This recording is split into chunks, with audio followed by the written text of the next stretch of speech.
Just give me a minute. I got to make sure everything's working correctly.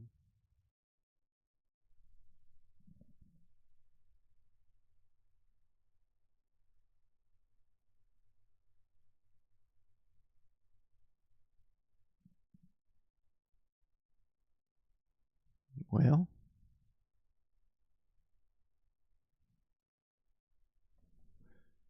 I cannot tell if my audio's working.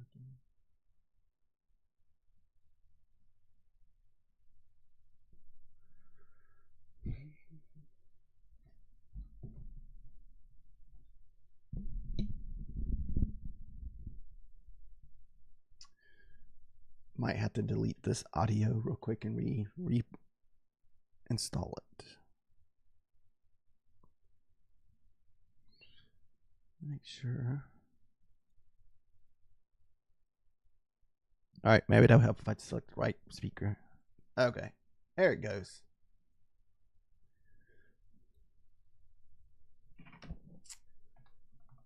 I tried to stream when I was in Georgia some, but just can never really get it to get it set up. How you doing, Trader G?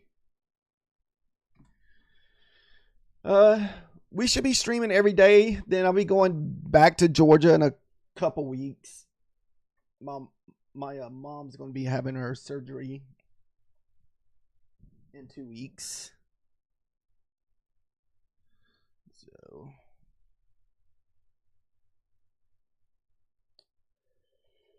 yeah, we tried to stream when we were down visiting a Methodical Man, Trader G, but like I said, was having issues with the internet down there. And my mother, she lives kind of way out in the country, and their internet is horrible out there. I think the upload speed.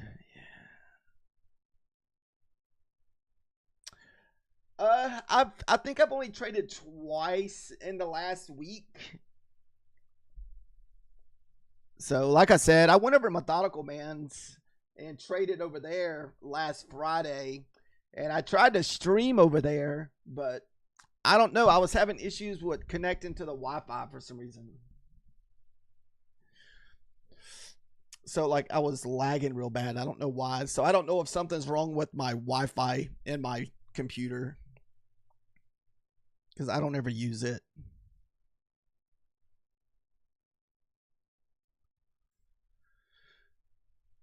No, actually, I have not taken a lot of funded trades in the month of April.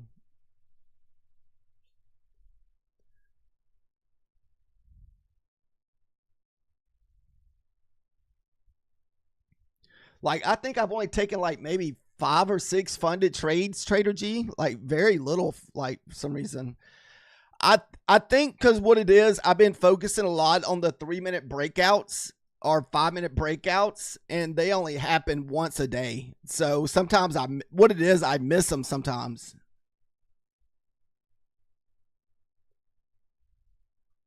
So that's why I've taken so little.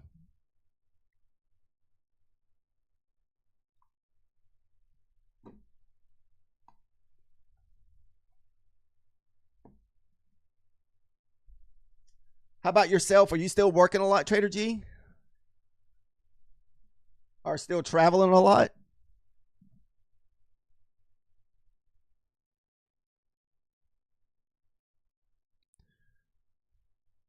We have this data wig. Oh, I was busy. That's what I was doing. I was like, what was I working on? I got. Let me get the Mazzini numbers put in here real quick.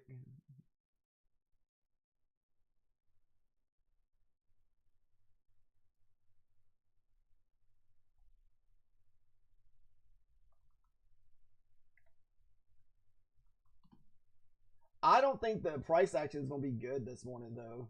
Because I only say that just because we had such big movement overnight. You know, I've talked about this multiple times. Any time that we have like good size movement overnight, the between the Asian and the total of what the London session, man, the New York session usually sucks. I mean, what our highs is all the way up at 497, so almost a 300 point swing from Asia down to the lows. And see, we've already ran pretty much. Well, that seemed like that would be a different low, so I don't know why that doesn't update.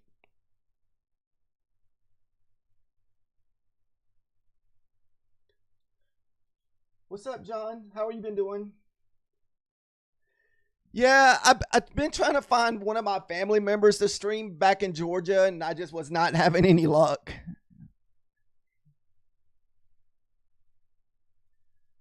And I had to go back to Georgia. I'm going to Georgia quite a bit this month.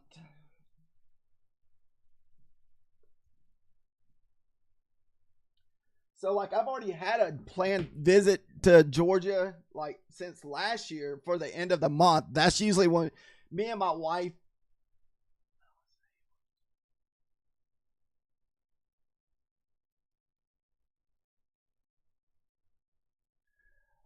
The way I use it on the trend line breakout.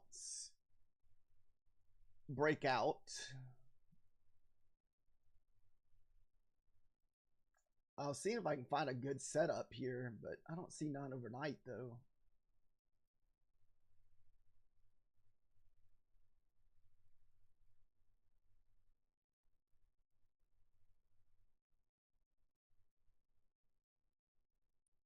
So how I use the trauma is a lot of times I'm waiting for it to line up with a trend line breakout.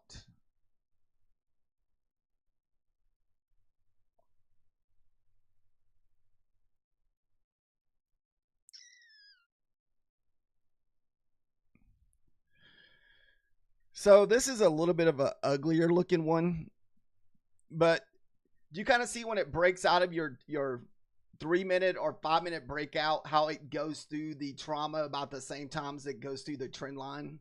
And that's pretty much how I've been using it.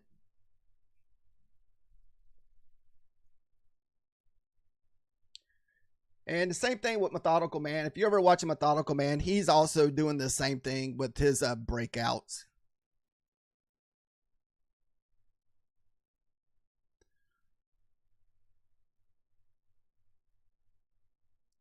Let's see if we do it better.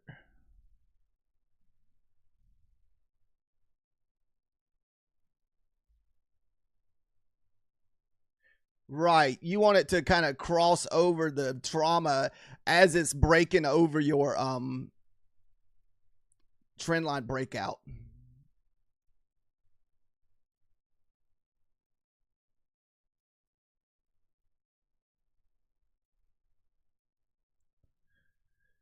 So like this one right here, you kind of see how we went. This is on the 5 minute charts.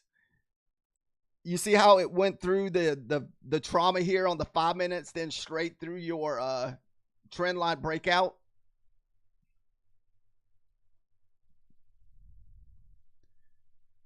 And it paid, let's see, you would have got short round in the 20s. Looks like that only went down 22 points. So that would have almost been either a break even or fail trade. Because on the 5 minutes, you're looking for 30 minutes.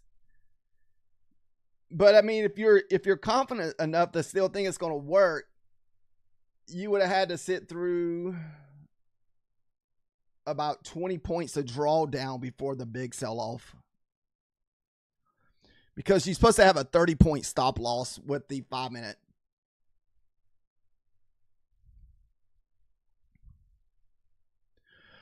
Or if you drew your own one, I think if you draw your own one, you probably get a better feel. So if you were probably drawing this on the non-charts and not just letting TradingView draw it out, you would have got short back up here around the 30s as it was going through your trauma here. So this would have been the first one printed above your trend line, below your trend line, and then you would have looked for 20 to 30 points is what I've been looking for.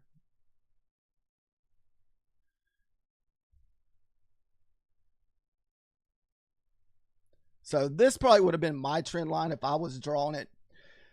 But a lot of times I won't take the The trend line breakouts that I don't take is the ones where it's breaking into where it's choppy. See how the break here is all into this consolidation? This is how I've been keeping myself out of bad breakouts. Is staying away from choppy areas.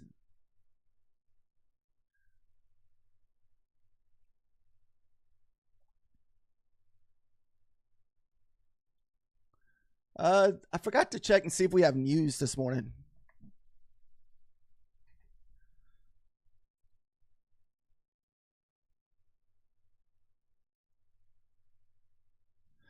Like I said, I think the market's going to be dead this morning because we had a 300-point move overnight. Usually it sucks in New York session. There's no 3-star news today. There may be some earnings this evening.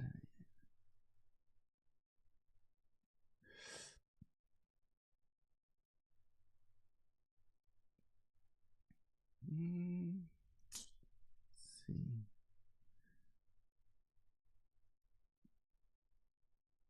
We do have some earnings today, but I don't follow earnings close enough to really know which one of these are market movers.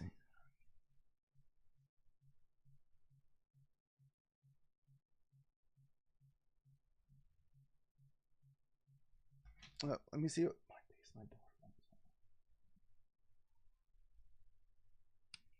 Yeah, what's up, Sid?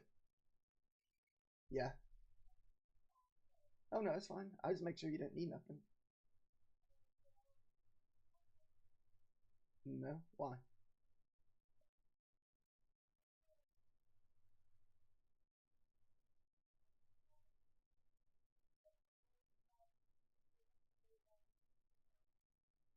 Oh, no, she hasn't said anything.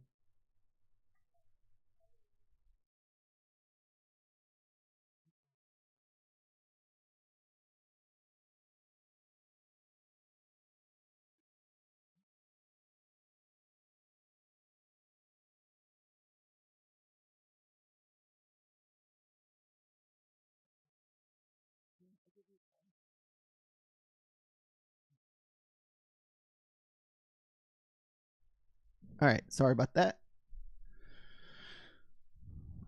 I think this morning, if I was going to choose a direction, I think it was going. I had on the hourly chart.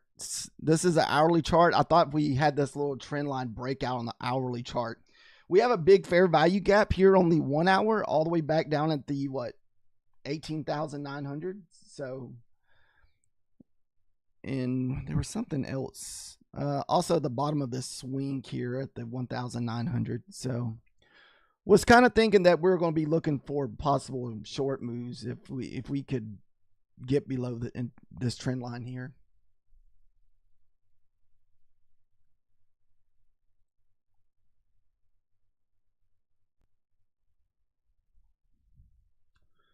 And this is on the 1 hour chart here, guys.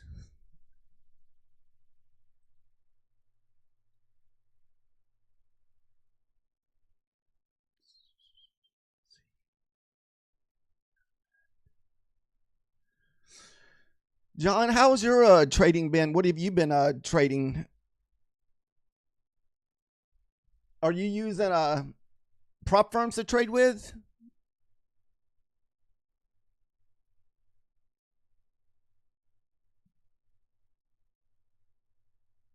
Where is?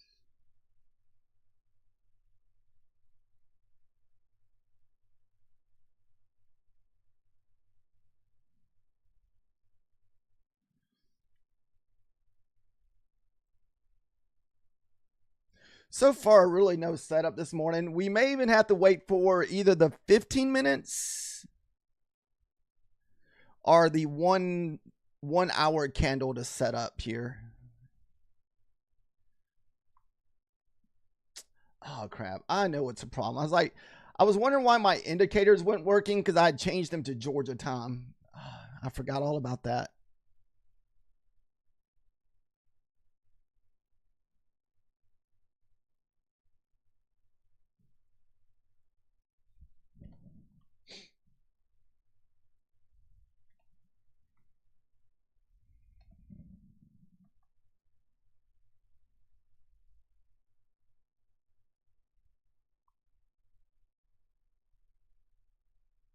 Ah.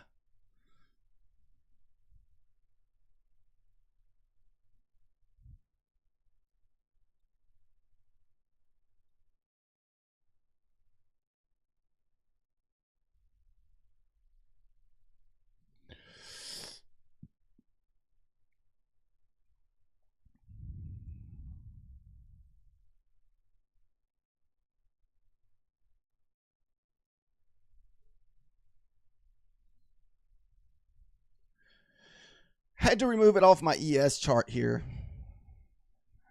because my chart still had that set up.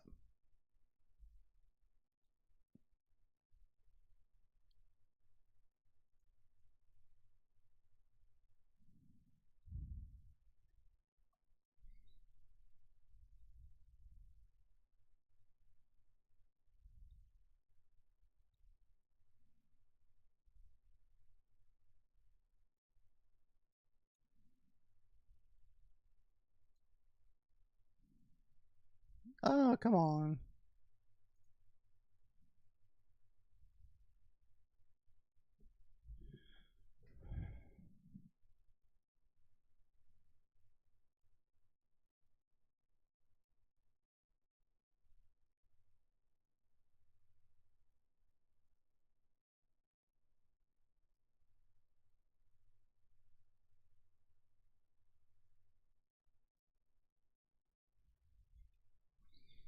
So far, just kind of straight up this morning. We still got about what 8 more minutes before the 15 minutes set up. We do have the 5 minutes. Sometimes you get a 5-minute little retest. Sometimes these 5-minute little retests will do some nice little rips.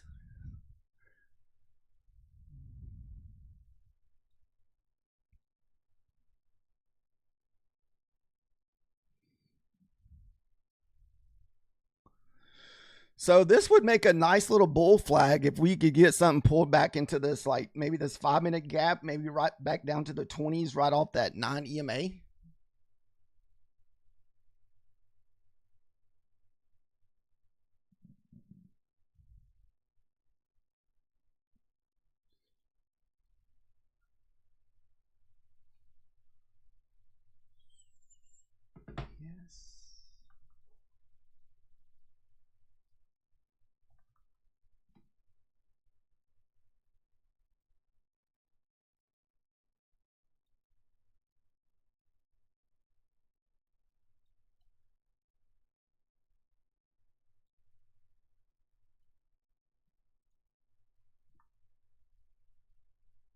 All right, so let me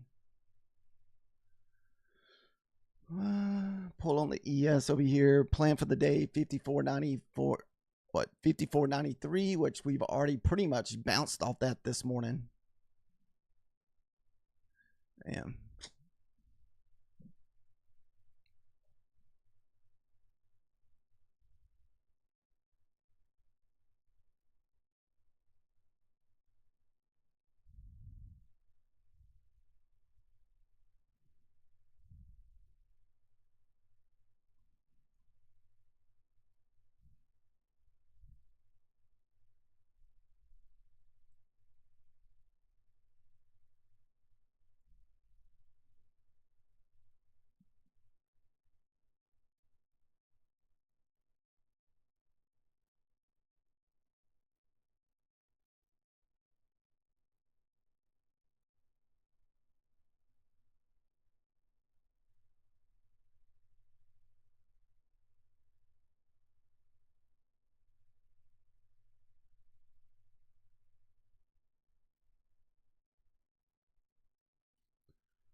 That was probably the move there. I wish it didn't get back to where I wanted to. I wanted to just get right back into the 30s, and man, it just ripped right before below the 40s.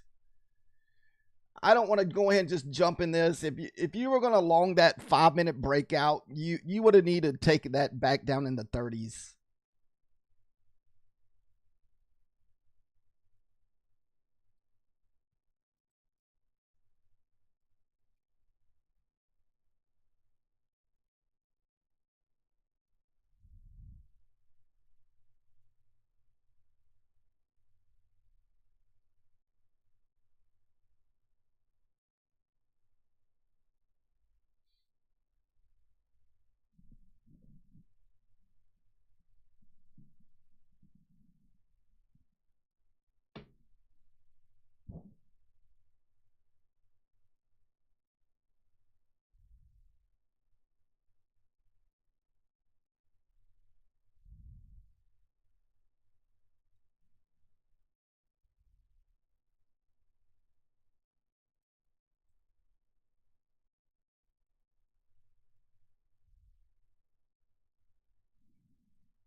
So we could possibly get a bounce here. We got what yesterday's close sitting at 55.11.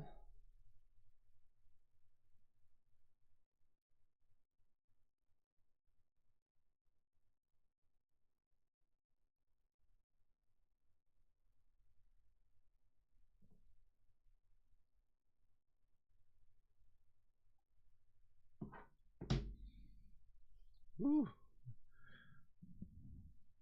Oh, let me check that.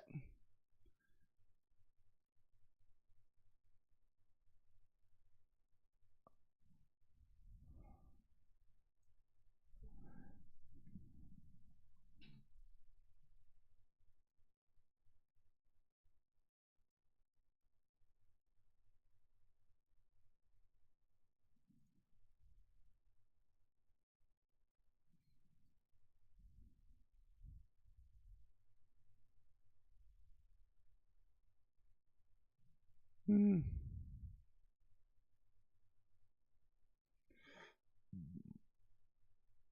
I feel like we're at least going all the way back down to the bottom of this candle if you look at the 5 minutes here.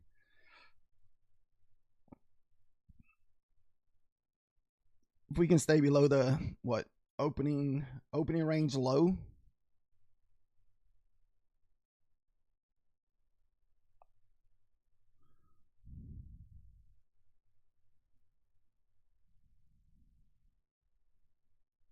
Ooh. That was a nice bounce off the 50 and 200 here.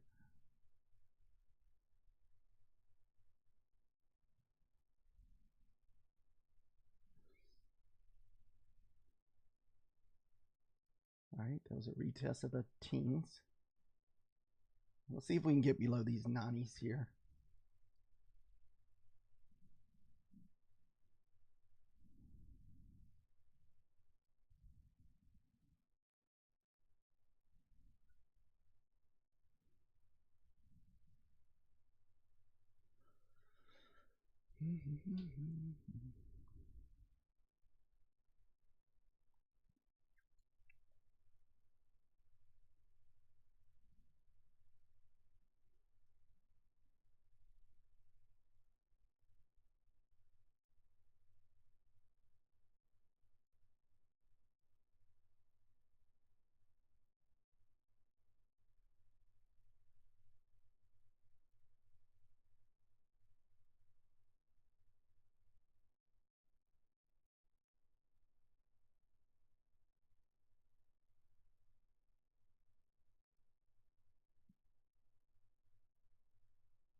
Kind of waiting to see if this session mid's going to hold and this opening range is going to hold. And this could just be a complete rip off your 200 moving average here and your, what, 50 EMA.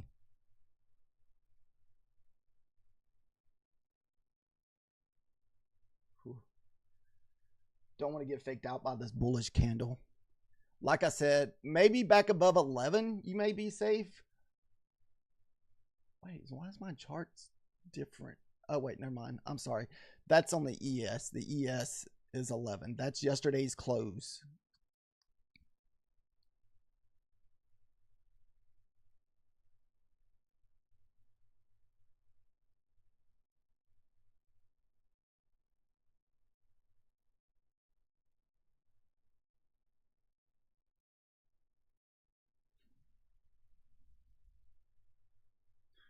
Whew, look at that fake out. Kind of saved by yesterday's close on the ES because that's where the ES got stuck.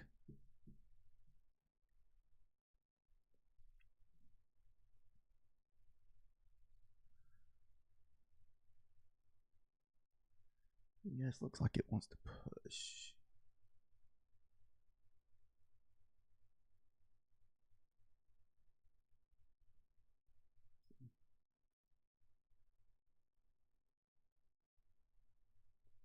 Looks like it's pushing. If we can print below this gap, we should get a good run.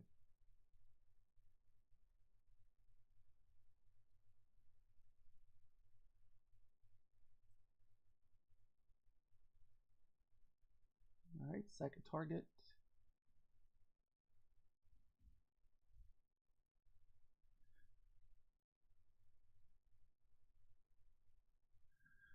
Yeah, we got the ES already hit the bottom of that leg. That's what it was. I was hoping we'd get here, but the ES already hit there first.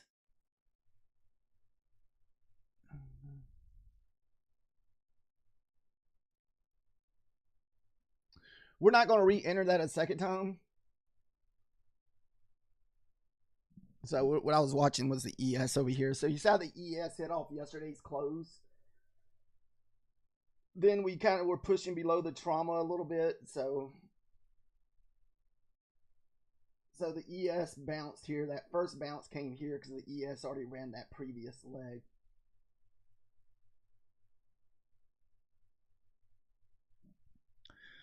So what did I say? 54.93. So we are hitting that major support for 53 support. So if 93 fails here, we'll definitely be looking for shorts on the ES.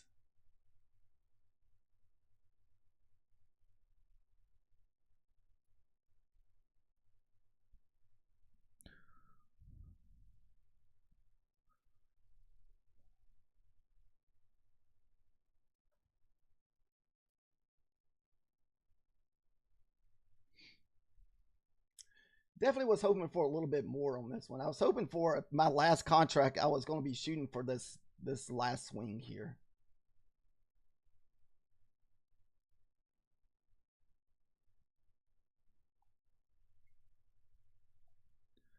I didn't know if this was just going to be another little bull flag setup here.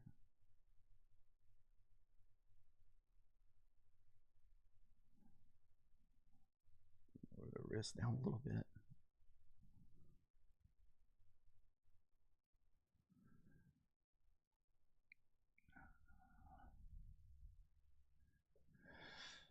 I think I'm going to stay out of this one now just because we're so close to Manzini's buy sell level, that 93, 54.93.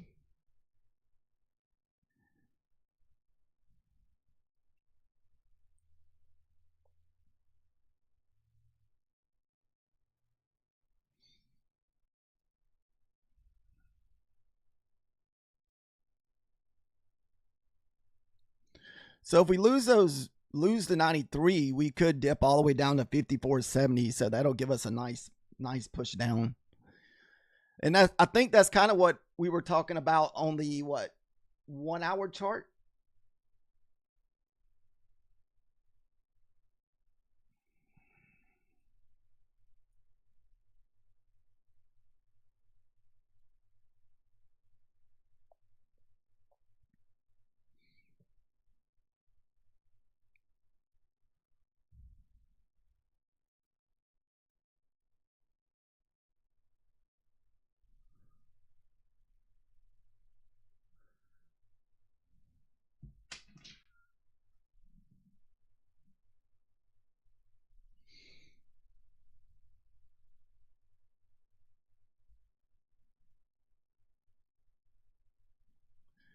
What sucks is it's going to do all this mess, chop you up, then you're just going to probably miss the drop. This is going to be one of those, like, random drops out of nowhere that you're not going to be able to get.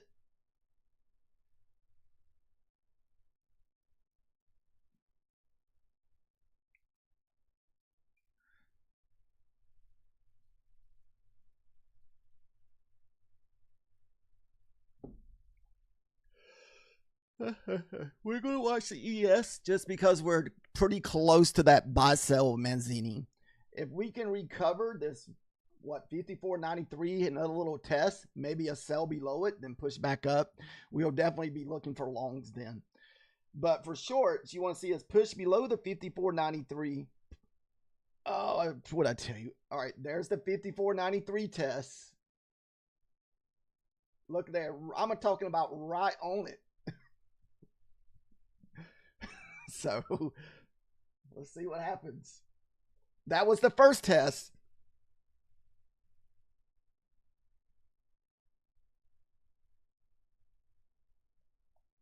So this is the only thing about trading around that buy sell area of Manzini's level.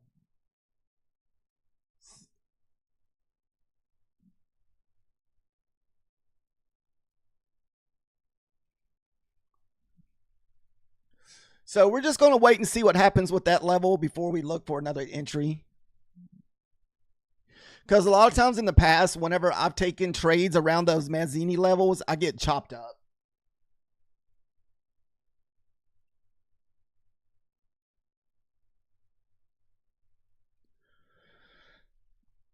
All right, so we're still bouncing off the 93. I'd like to see us push below the 93s, maybe take out today's low at 86, then recover 93, then look for longs.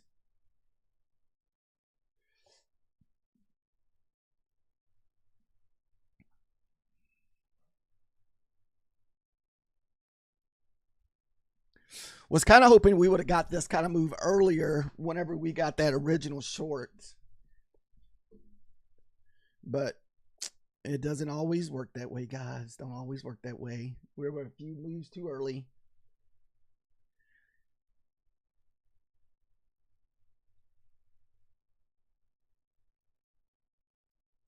I'm just hoping we don't get the waterfall right here where it goes all the way to the 70. You know what I'm saying? Like, I just hope it. I hope it does not set up any type of like bull flag or bear flag setup where we can get a position.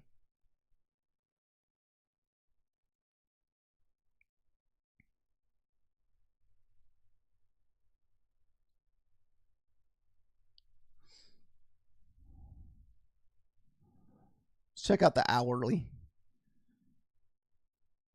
I think for your candle, well, no, that's just a today's low. So right now we're still just kind of bouncing off yesterday's close a few times. It looks like the hourly candle done hit it, what, twice this morning?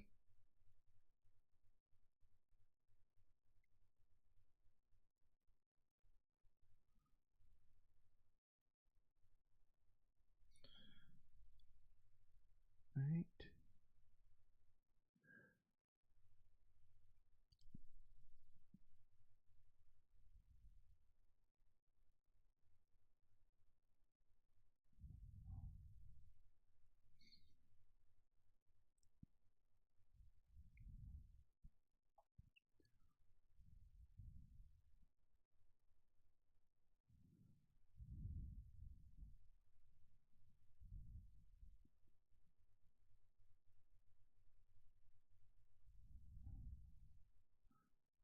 All right. Looks like we're somewhat maybe going to recover this. So that could have been our fake breakout. Only thing I don't like about it, I wish it ran the lows this morning. I wish it would have ran these lows at 86, then sweep back above that 93 to look for the long.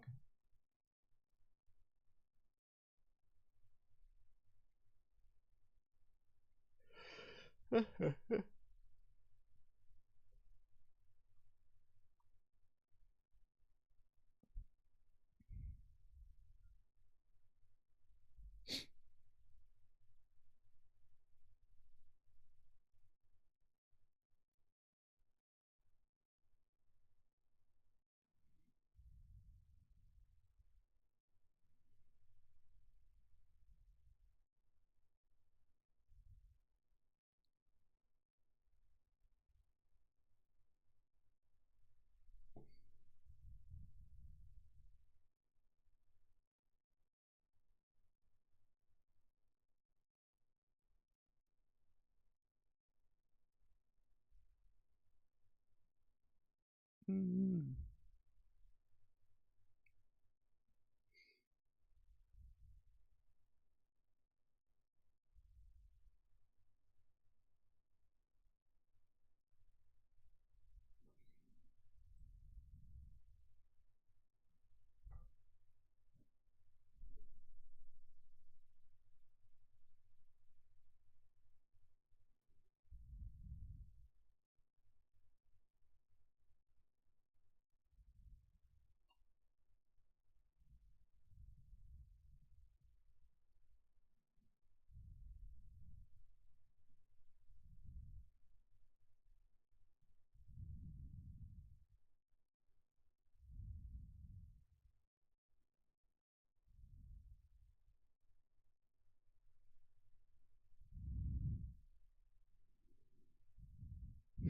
We're back at that 93. We're going to lose it. I don't know if this is going to be a fake out or if it's going to continue down.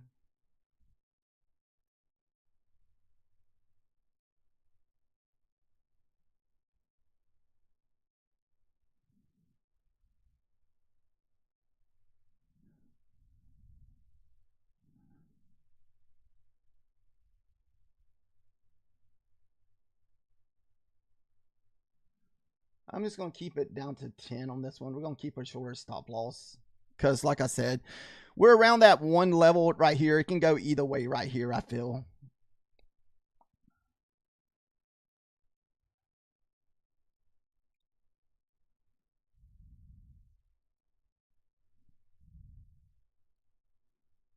Oh, it's regaining the 93. Come on.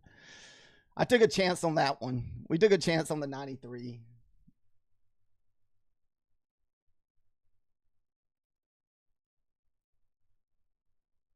All right. Looks like we're going to get stopped out. Whoop, nope.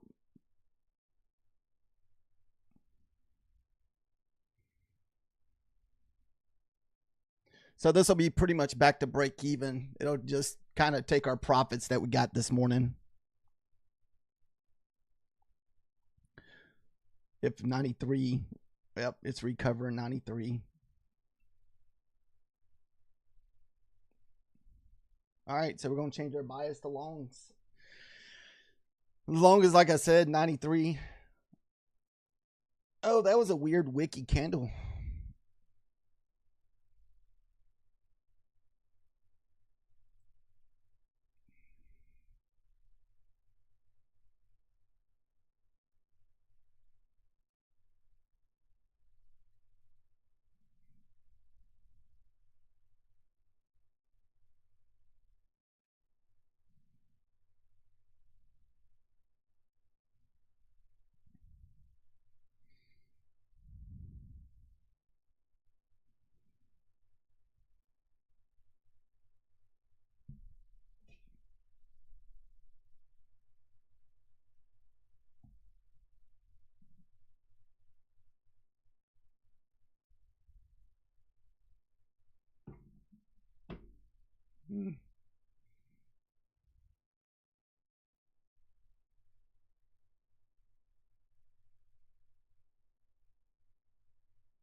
Oh.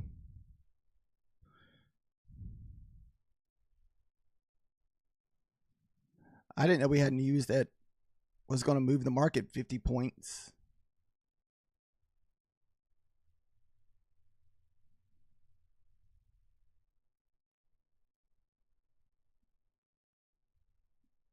Whew, that's insane.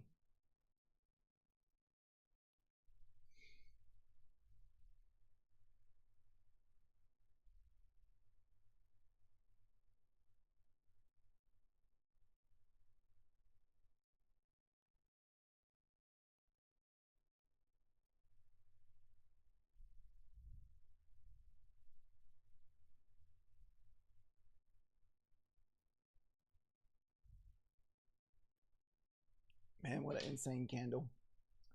Like I said, I didn't know we had news this morning that was going to move the market. What is that? 60 points?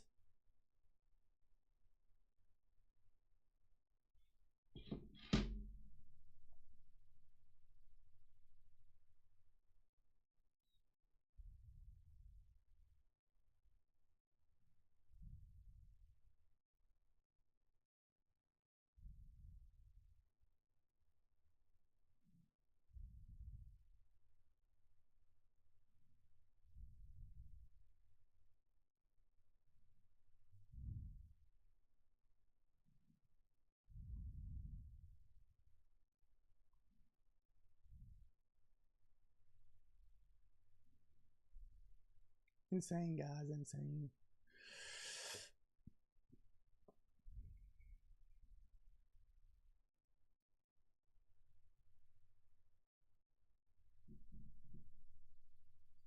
Maybe that just ran some stops for us to pull back.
You would think it'd want to clear up this data wick gap here. There's a data, from this huge candle to the upside. It would clear it out if it got all the way back down to 280s.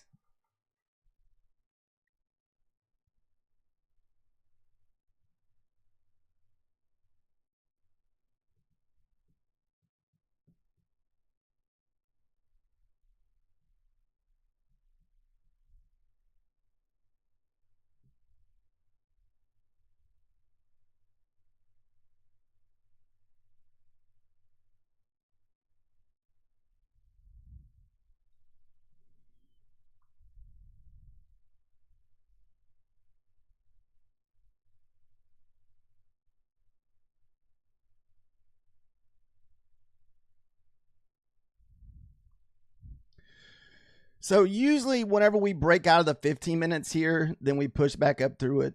I forgot to look at this a while ago. Most of the time we will push back up to the top.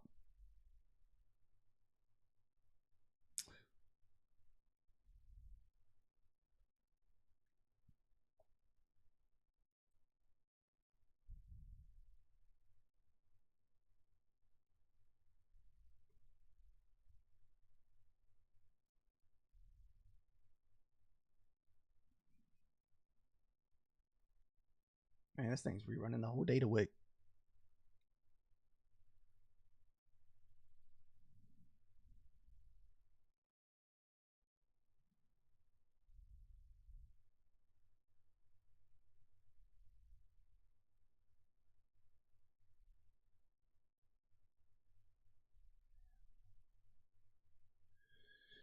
Yeah, I was really hoping for the short side too this morning, Trader G, on that last trade. I thought we would push down and take out that 1 hour fair value gap.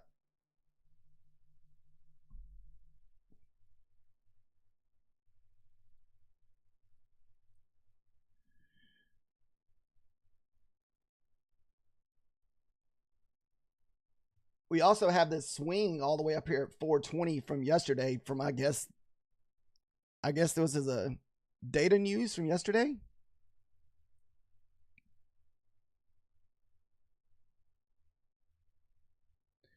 We also got a 1 minute trend.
I didn't like the breakout going into the 50 there.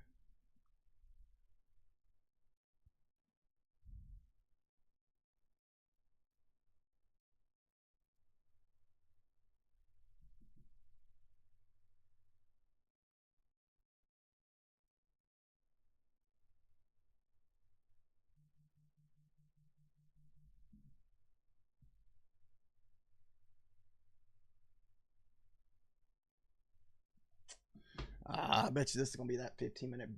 That's kind of what we were saying a while ago on that 15 minutes. Anytime it breaks this 15-minute opening range and it can't continue down and it pushes back through, more likely we're going. If it gets over 50% of this 15-minute candle, most of the time you always go back to the very top of the previous side. Unfortunately, I don't ever capitalize on it, but you just sit here and just kind of watch.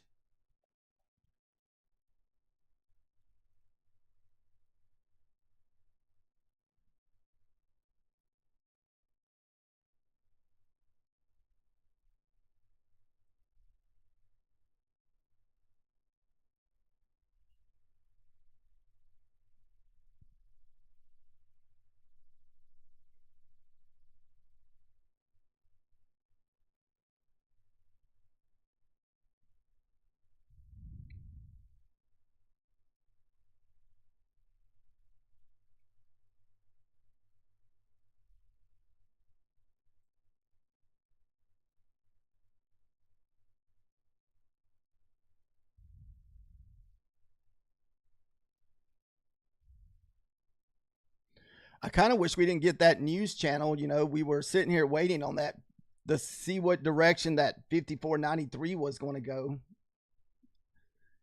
So pretty much missed that one. That's why I was trying to time that breakout, because I thought if we lose it, we get a quick push down, but it went the completely opposite way.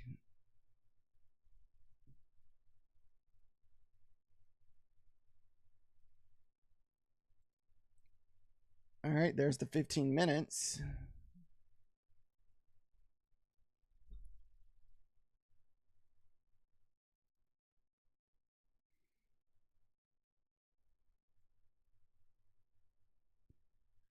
Wow.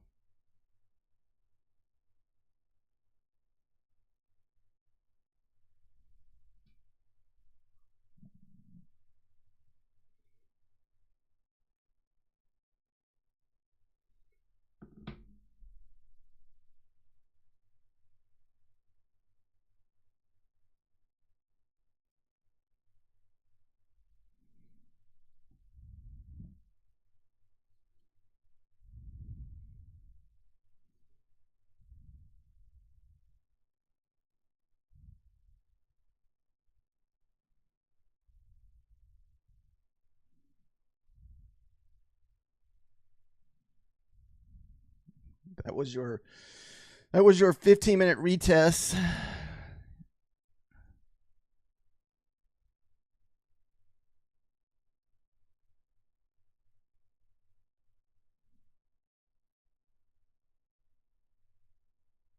Oh, I sold. Oh, shoot.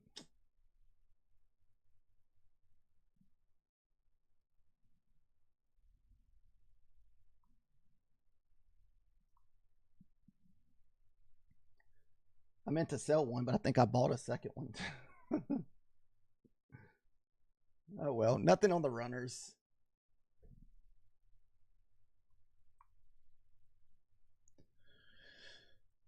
That would have been your 15-minute retest. That's why I try to have this pulled over here. The little blue line. See how as soon as we bounced there and I saw we started wicking, I try to get long right there at the 70.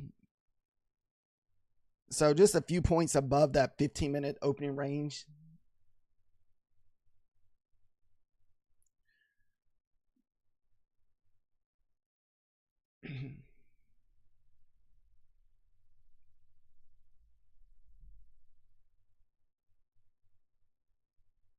All right, we're going to lower our risk down a little bit again. We went in kind of heavy on that one. The 15-minute retest.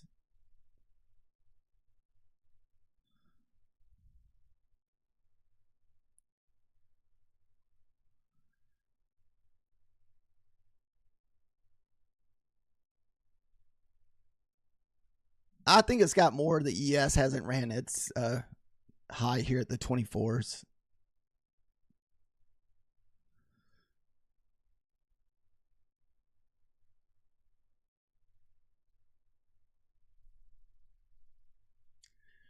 That sucks. It had to come back and stop me out.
Got the London lows at 69 also.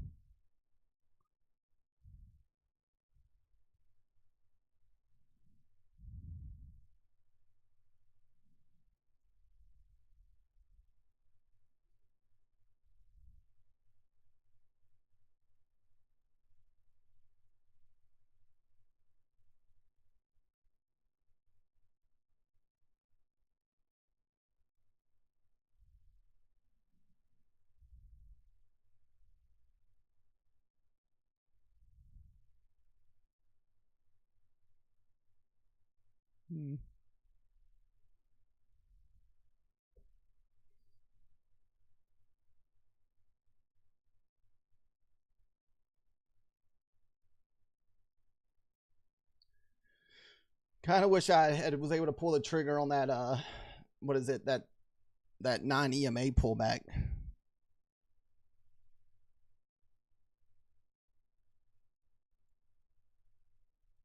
Because I mean, it did pull right back to the top of that 15-minute range, but I didn't want to take the same trade twice and it go the opposite direction on me.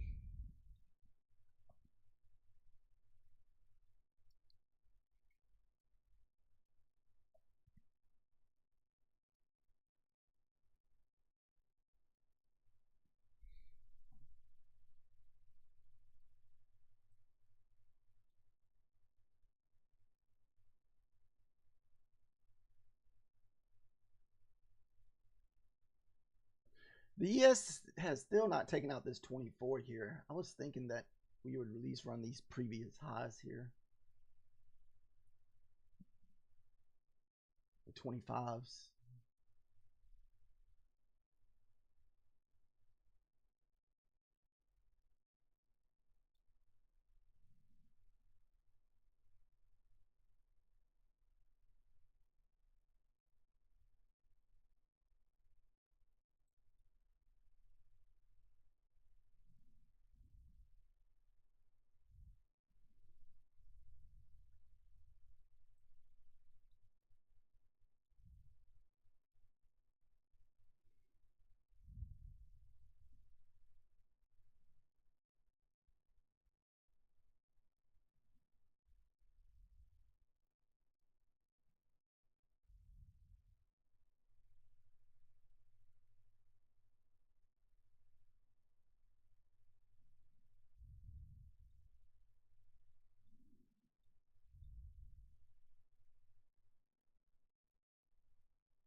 I don't know if I want to try it the second time. That was the move I was looking for. I was looking for that pop back up.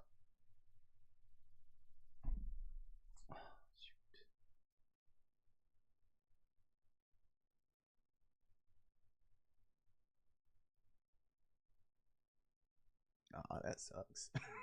that thing just ripped 50 points. Where did it get to? It literally got to what, 53.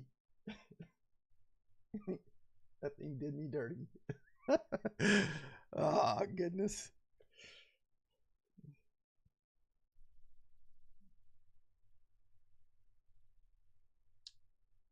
I didn't have the courage to jump in on that one after I saw it going up because I didn't know if we would push up to the 9 EMA and get stopped out. Or that's where it would stop before it went back down.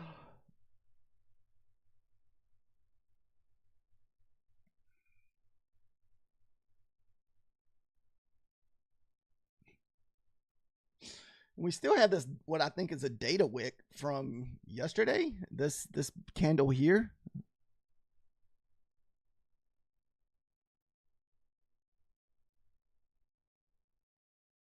Okay, so 400 is where a lot of consolidation's at. You can kind of see all the consolidation around here, the 400s. I don't know if I want to try this again. I think I always feel the first time, if you don't get that move on the first try, it's very iffy. I tried on the second.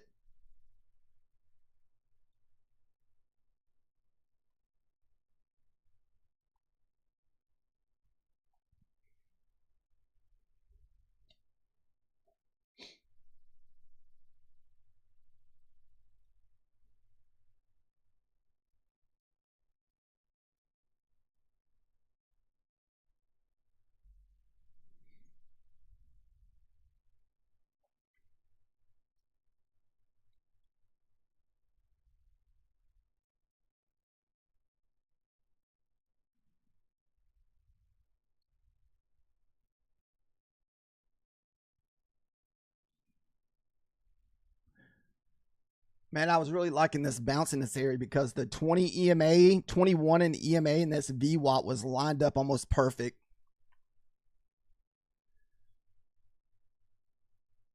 But like I said, I mean, this still could work out for a bounce off this again. But like I said, it seems a lot more riskier after it's already hit it once.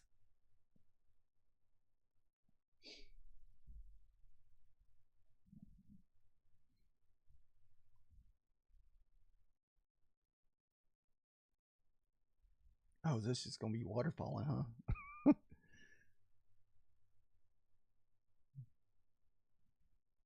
All right. What about we got a 50 EMA test that we can hit, and that's in a good spot too, because it's right there around that opening range high and session mid. So you could almost take this off this 50 if you want to try I wouldn't go in heavy, but if I try it, I was only gonna do it like 2 micros. But if you lose to 21 here, I probably wouldn't want to risk anything more past this 50% mark.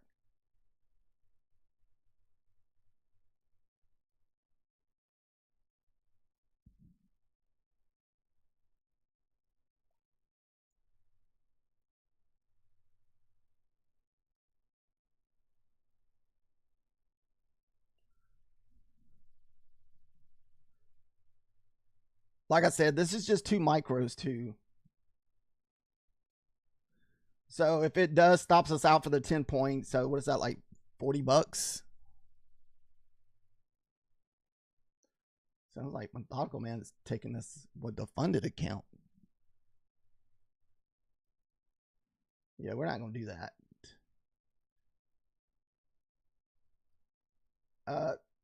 Like I said, past the 21. Yeah, past that. That's what I was saying. Past the 21. That's why I said you don't want to have your stop loss too much farther past that 21 there.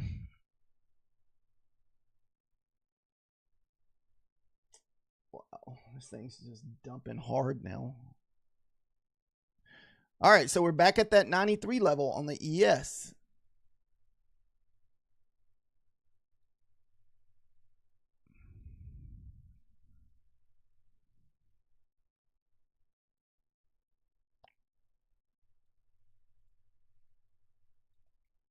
Wow, that thing's, dude, that thing lost to 93. It could go, it could really dump now because the ES could go all the way to the 70.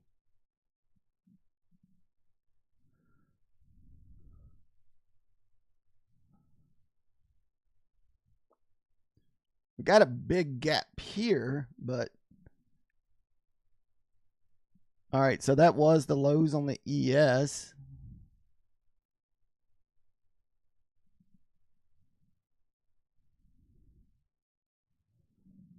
Ooh.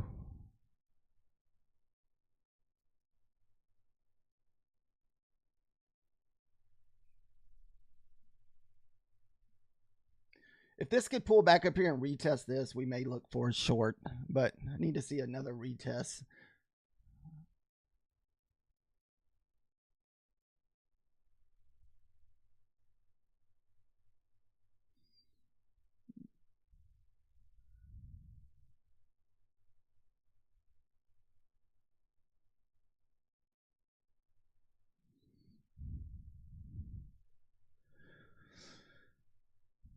So we're looking for 93 to hold up here.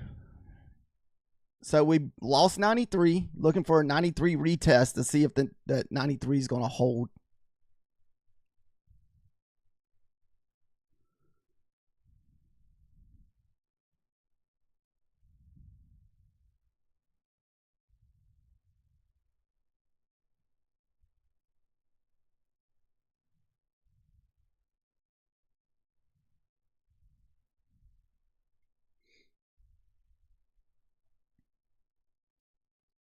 Dang.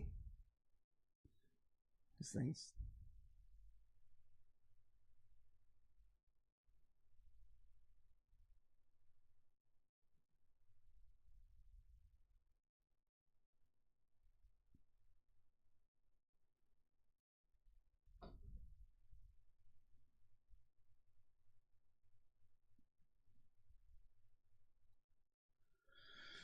That was a pretty insane sell-off this morning.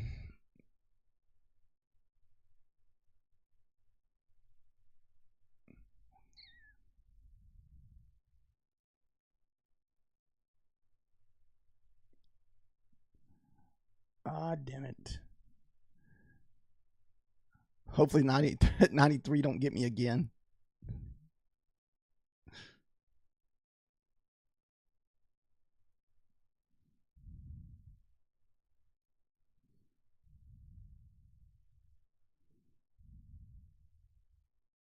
Come on, lose the 93. Don't do it. Okay.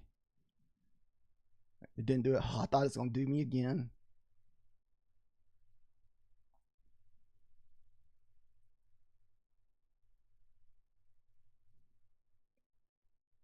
Shoot. Nothing on the runner.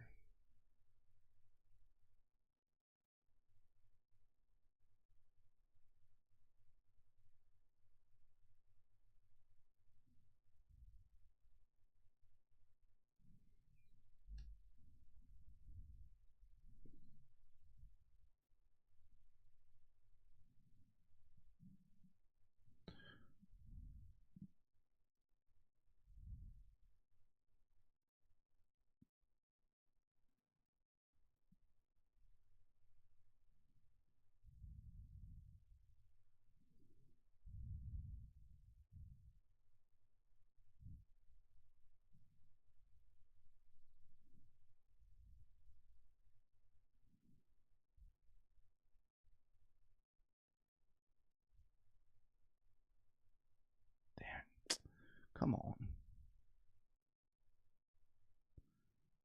We're still in this for 2 micros. I was trying to give it run to go so I don't get just stopped out, since we'll just be risking, what, $80?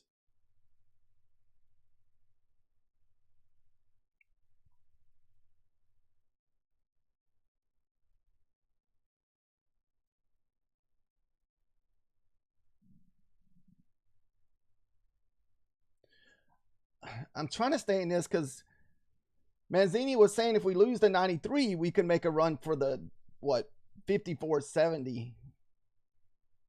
And that's a big push.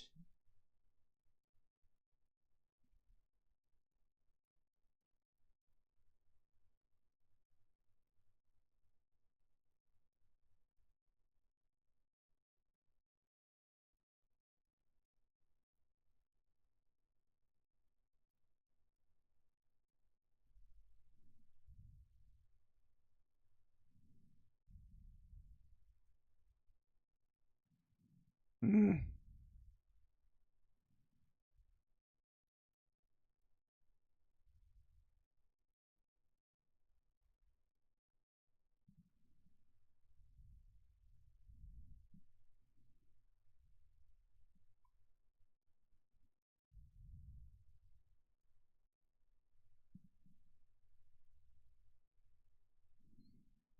Ooh, is this going to be the 70 inbound possible?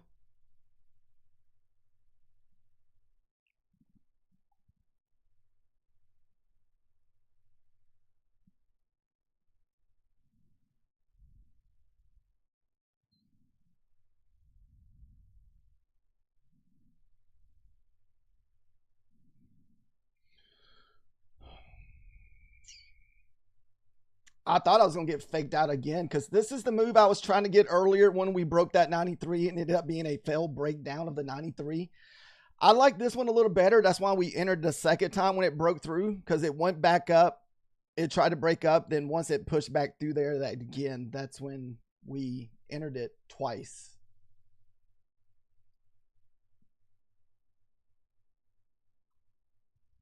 So we're just left in this with one micro. So we're in it for about $40 if it comes back and stops us out.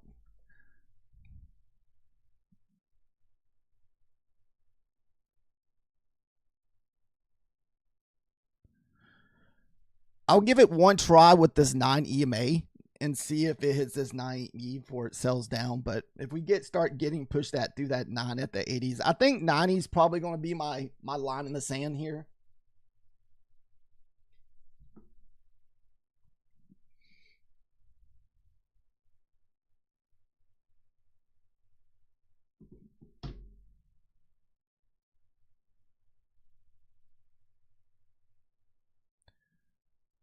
I wish I can. I want to get a feeling about where the 53 or this 93 level is on the. Because as long as 93 holds here, I still like short. I may risk a little bit more. If we start getting back above the 93, that's when I'll close it.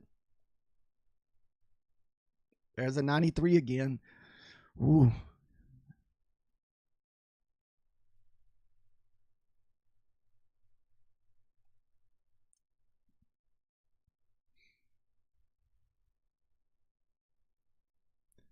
So that puts us in the trade for about what, $44, $45.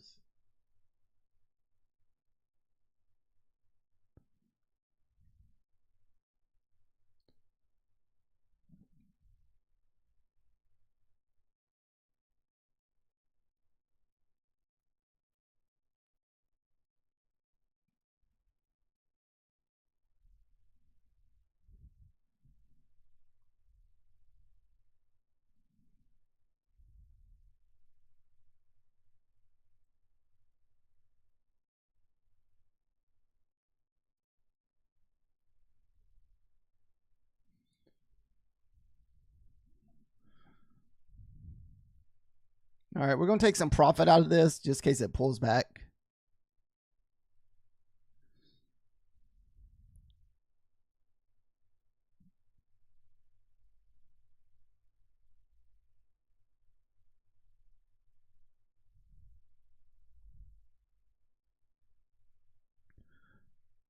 I'm targeting this previous swing down here.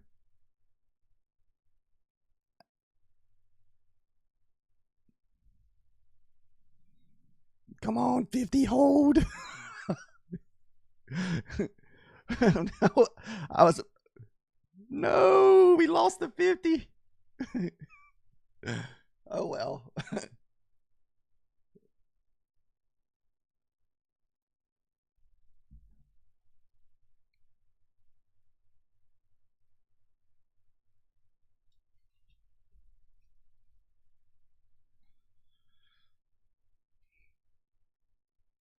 So the Manzini level got me on that first short this morning. That was in this area here where I thought we were going to break, and the news just took that out of the question, whatever this huge boner candle here was.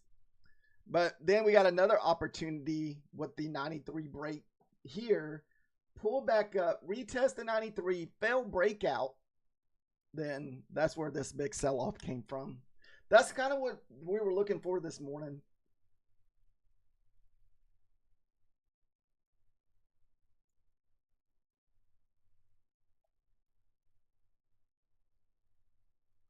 I was really hoping for a 70 push because Manzini says that if we lose 93 completely, that 70 should be your target down. So we're retesting the 93 again.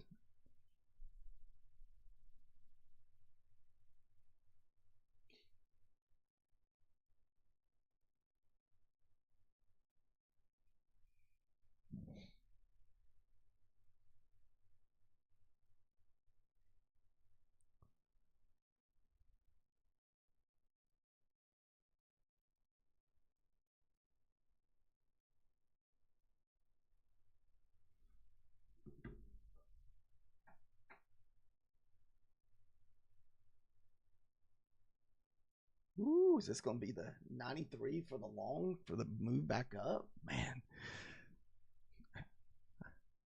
I get burned a little sometimes playing these Manzini levels because some of these fake breakouts will get me sometimes.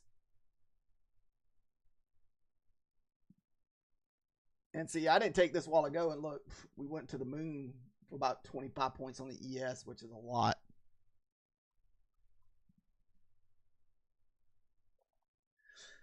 Maybe this, if this setup happens, let's say we push up, pull back, retest the 93 in some kind of little bull flag, then we can look for a long.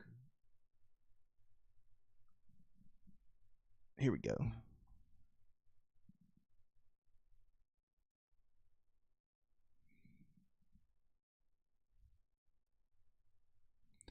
There's the push above.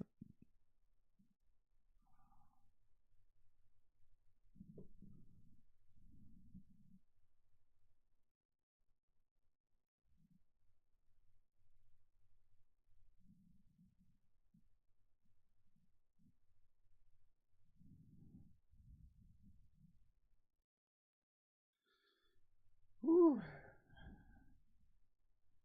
I just don't know if this is going to be a fake out. That's what scares me.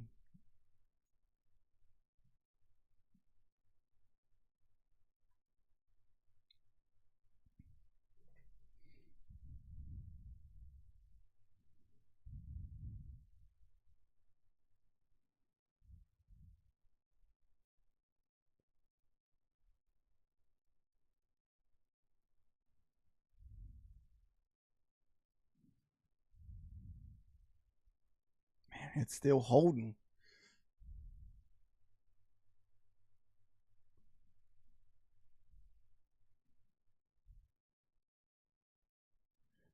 Don't want to risk more than like 10 points or so on this.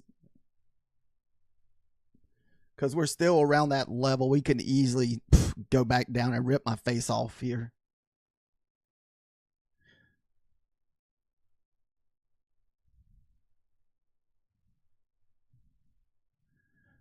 My stop loss should probably be bigger. I don't know if this stop loss is going to be big enough because it's only 10 points.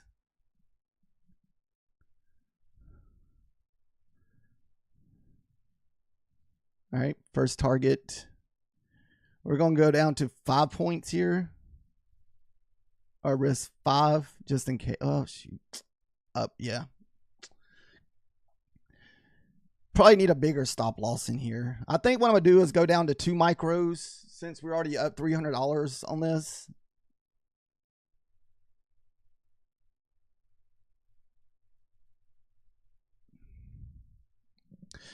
We're still just bouncing around this 93 level.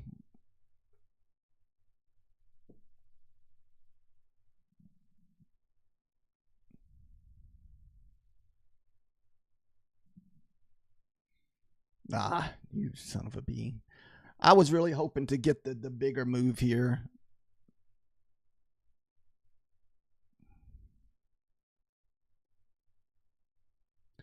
Two micros. So like I said, we've lowered our risk down a lot here. What it is, we're just trying to catch the bigger move if we can.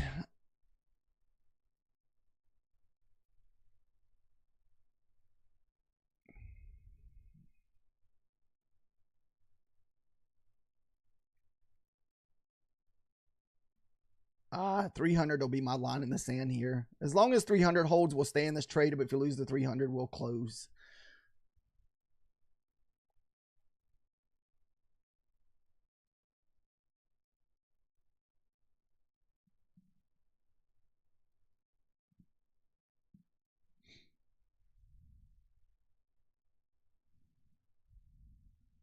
All right. Oh no, I forgot to split my target up, guys. Son of a bee.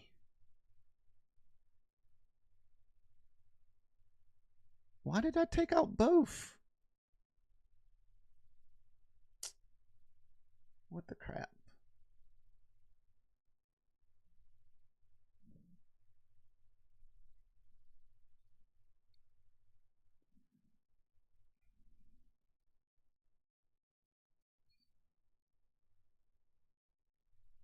That sucks, man. We're probably going to. We're already 7 points above 93. We were trying to get our entry as close as this as possible. I don't know why I took out both contracts. I thought I had it. I thought that was just supposed to be one contract. Then I was going to let the other run.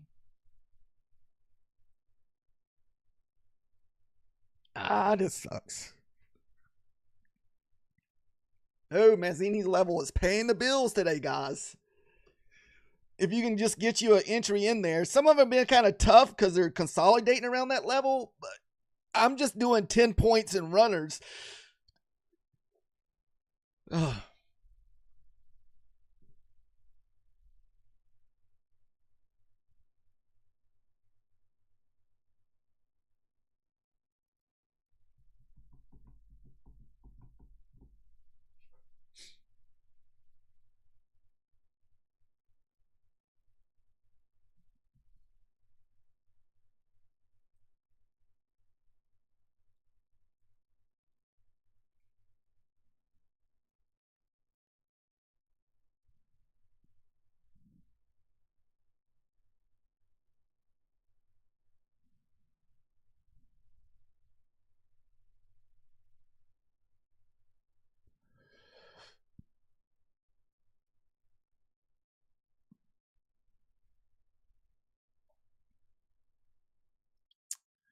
Man.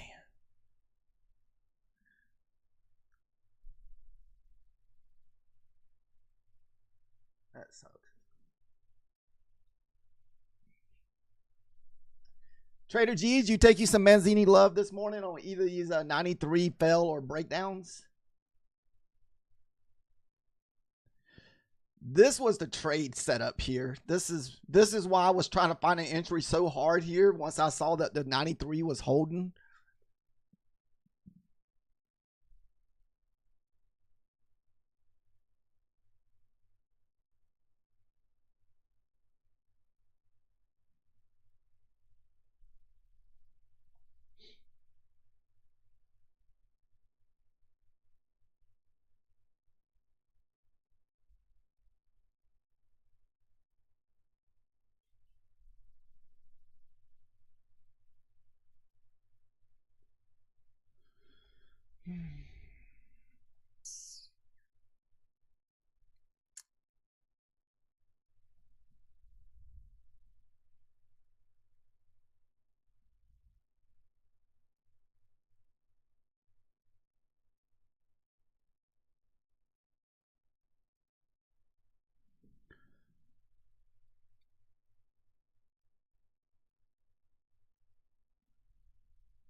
feel that the ES can get through these 11s. We should get a nice little pop here because that's at yesterday's close.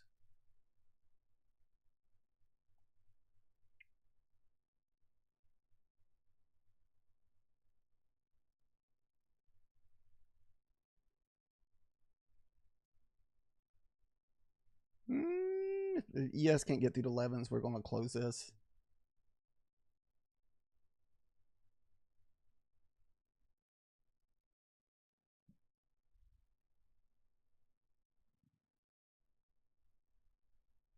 So we're watching the ES. If the ES cannot get through the 11s, we'll close.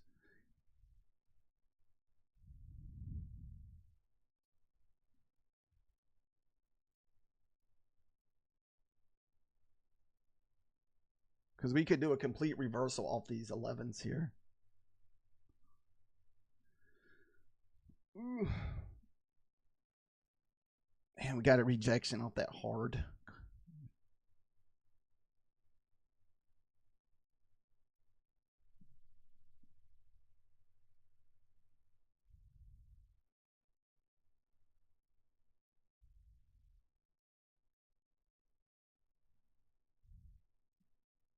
All right.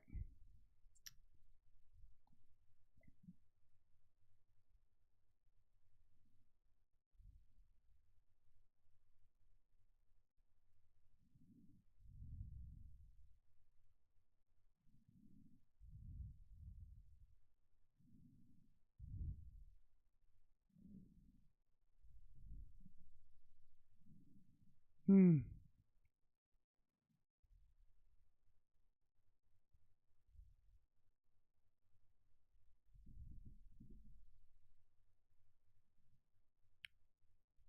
we're just right there at it.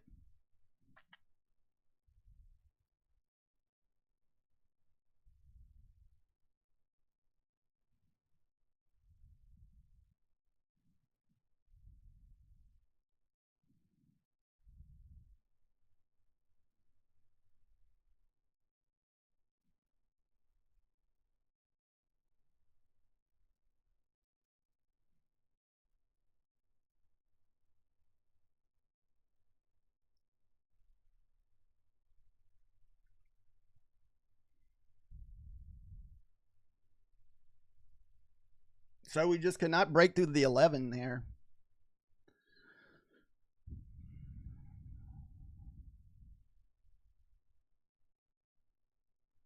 This is why we brought up that 11 there. So I knew I was taking that trade close to yesterday's close on the ES. And that's why I said if we cannot regain that 11, we were going to close the trade.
Got a little consolidation box here.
If we can get through these 11s, we should get a nice little push.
I hope this thing didn't fool me. I'm going to keep a short leash on this one.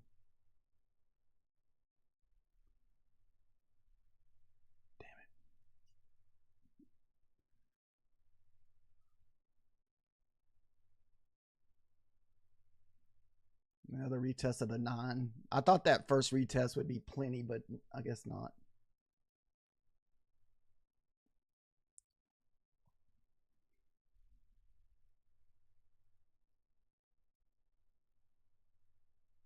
The 9 EMA is my line in the sand here.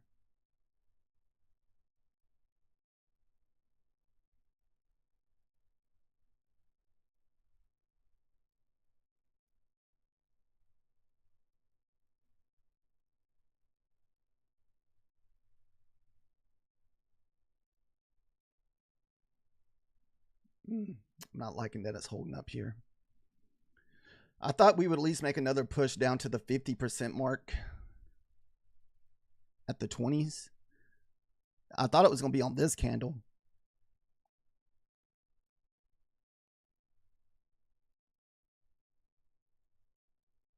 All right.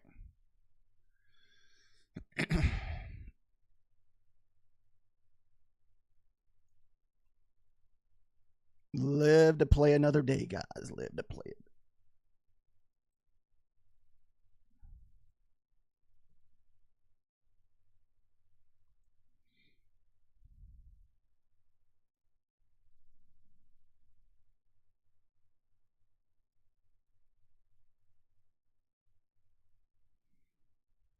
I was so faked out on that one.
There's that session.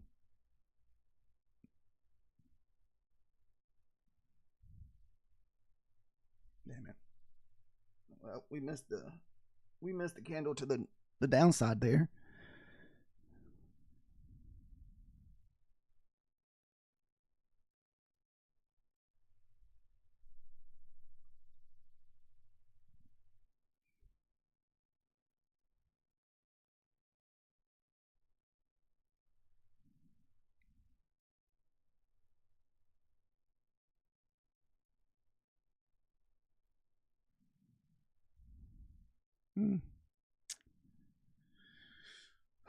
Only thing we can do now is just kind of wait for kind of a pullback. So push down into the 90s, pull back up into the teens. Then sometimes you can look for a short if you get back below the 300s.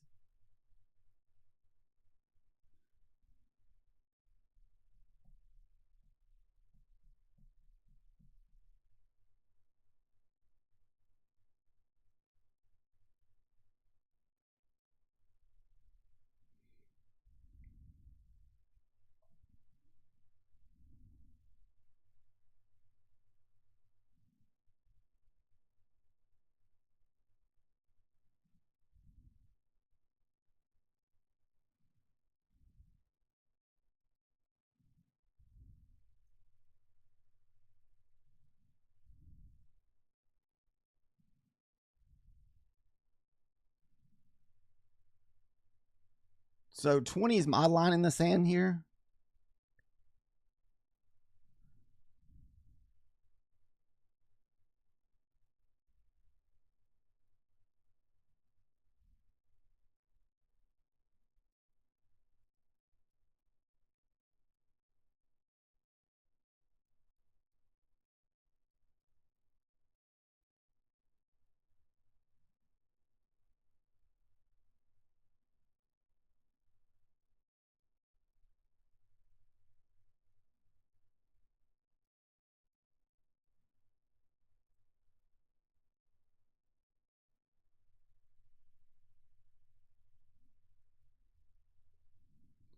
All right. So we have to look for another entry. I didn't know what kind of bounce we'd get off that 200 moving average.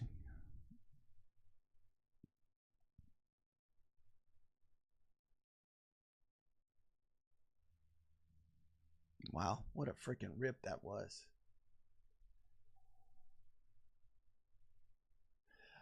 There's not very much strategy what I do with the evals. Evals I trade a little bit more aggressive. For setups I trade usually nothing but 3 and 5 minute setups on funded accounts.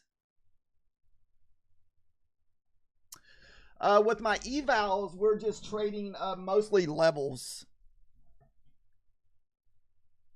So this last level, I was trading the 50% of the Fibonacci on my screen. If you look here, see session mid here. This is your 50% total move for the day. And so I got in back on the retest of the Fibonacci 50%.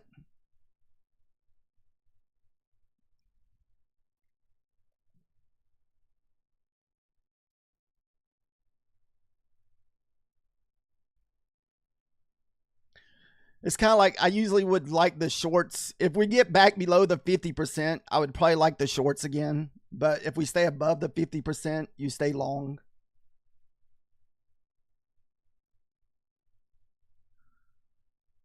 So like anything back above this 20, I'd shut down the trade.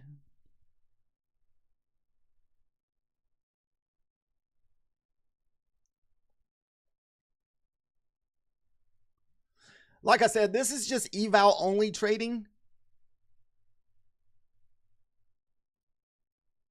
All right, so that's another retest of your 50% there.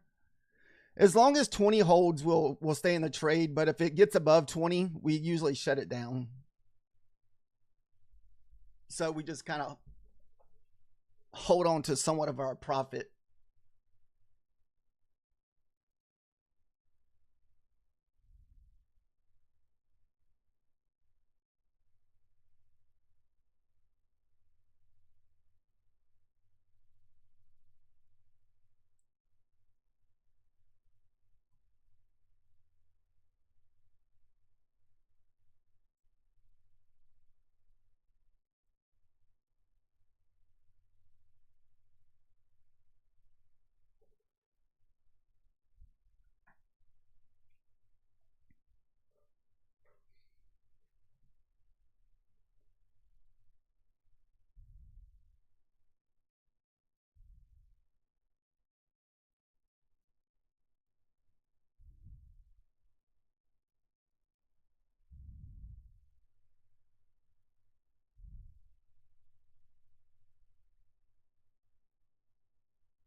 How's your day going so far, Richard?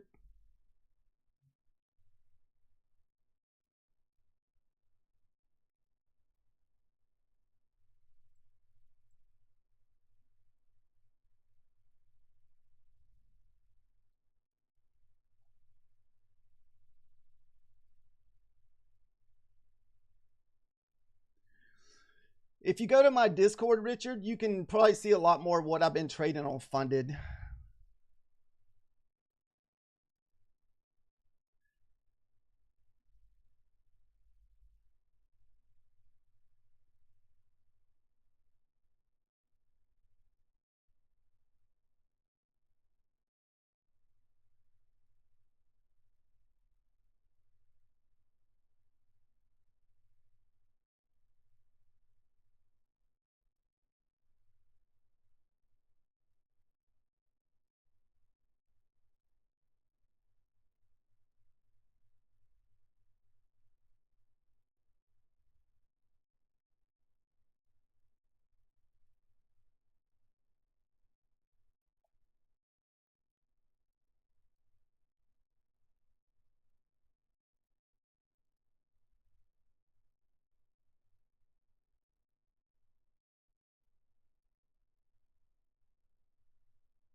Definitely for the longs, you're going to have to get above this on the ES, above this 55.11.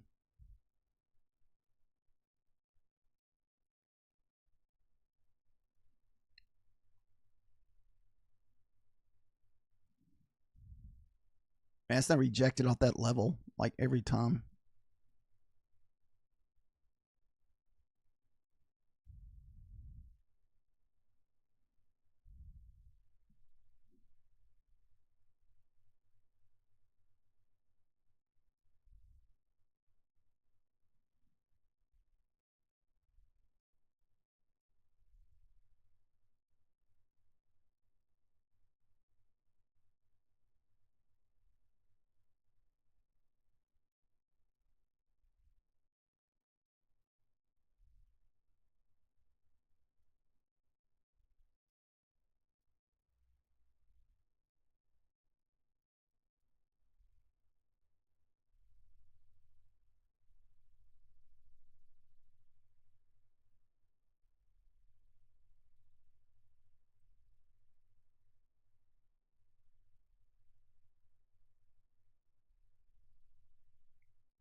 So once again, we're still stuck at that 55.11 at yesterday's close.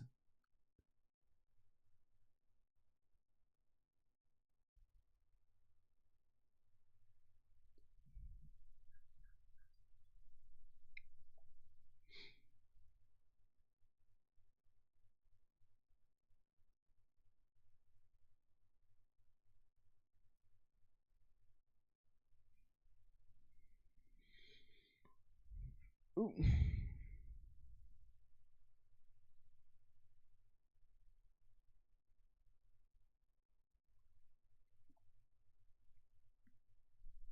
I feel like if we, like I said, we get above this 55.11, find support, we should get a nice little pop here.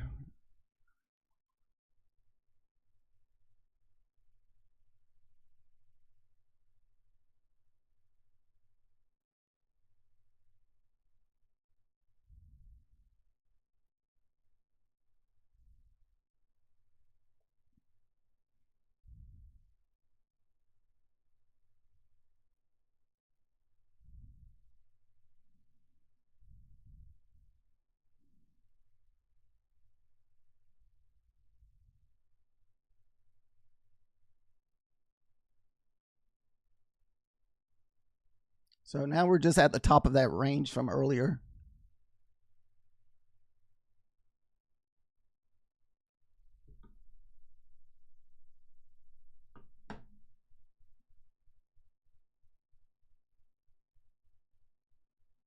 Nope, we couldn't regain it.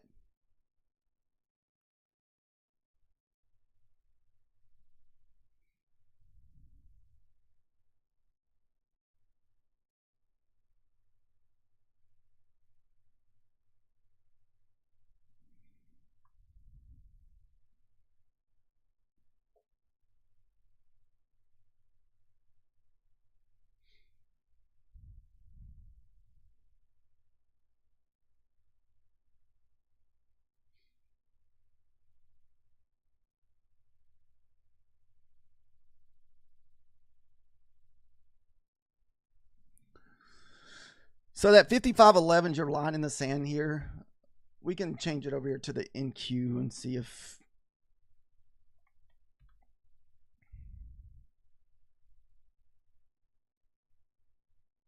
No, it's not on the.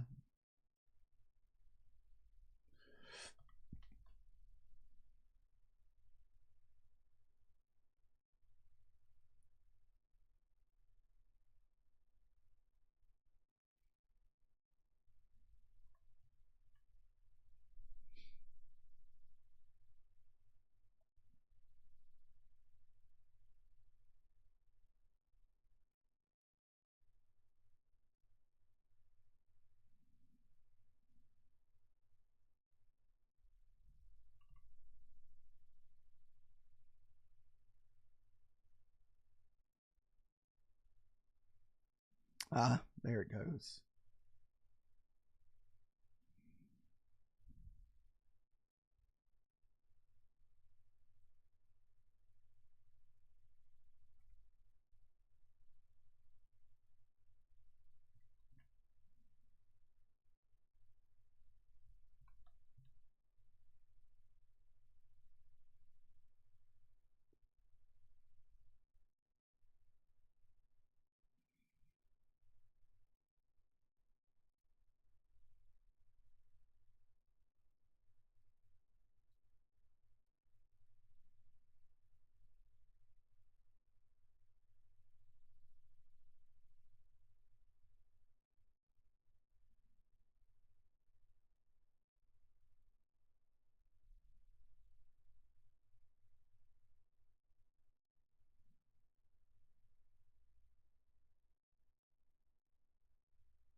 So we're just still kind of just chopping around that one level. We still didn't have any like 3-minute setups today. Let's see.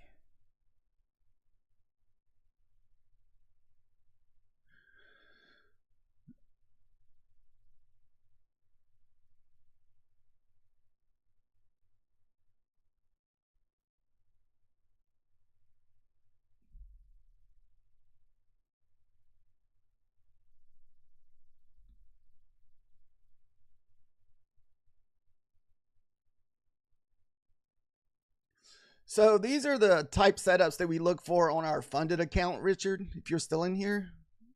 So basically, like I posted 2 hours before this setup happened. So this was for a 3-minute trend line break.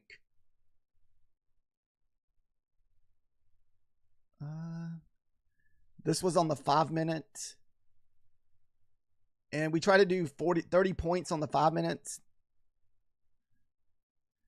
And we usually try to put it in there before it happens. That way it kind of gives you time to set up for it. This one's one, but this one's kind of ugly. See how the not very much movement in between it. It's just straight up. So I don't usually like these.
Trader G's, did you take any trades today? I feel like the trade of the day was probably your above the 93 this morning.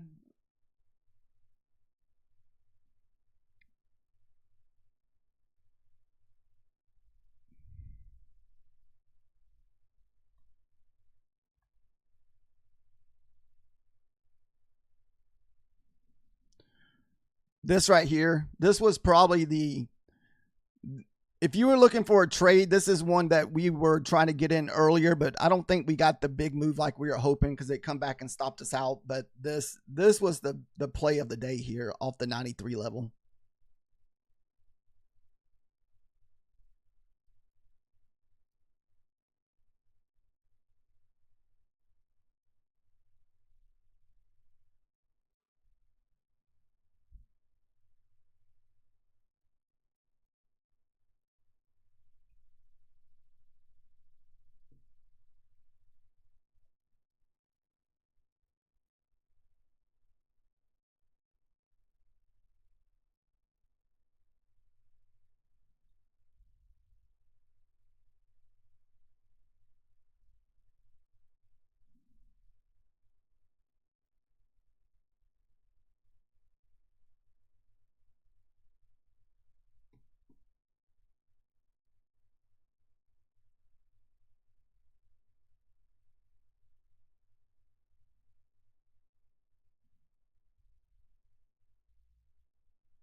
A lot of consolidation here around the 20s.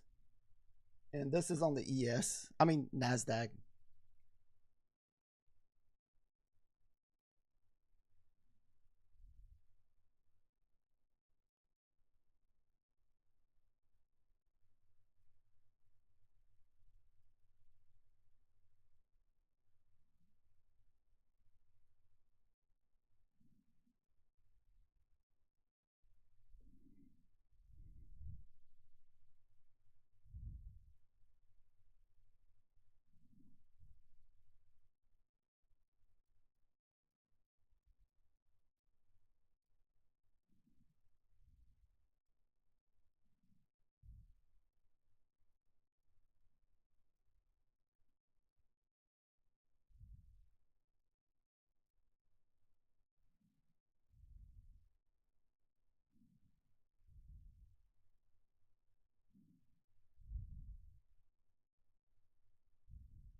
$60 will be my line in the sand here. If we lose 60, we'll shut it because we're in kind of heavy.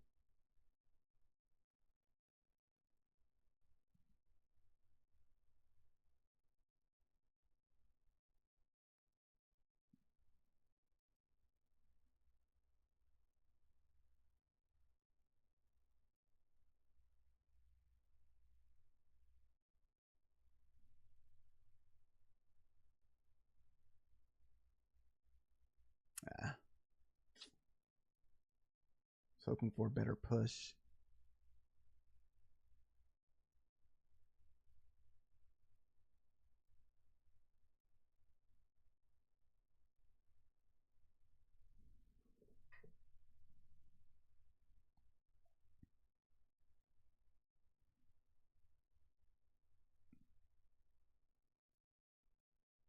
We're going to be super red if this fails.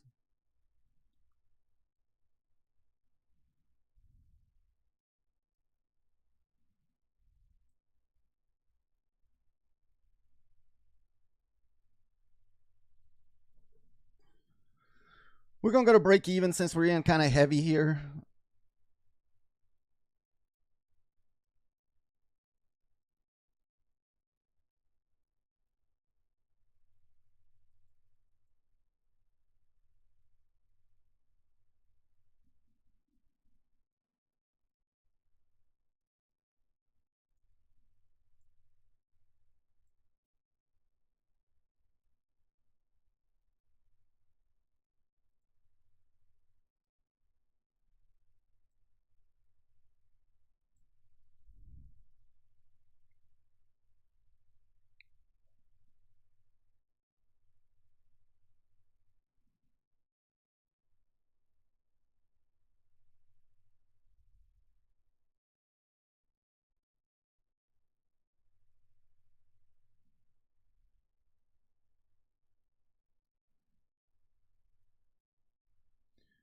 If we can get through the 79, we should make a push up to 96.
Looks like we missed our next target by just a few points. I thought we at least take out the 96 here. That's like almost equal highs there at 96.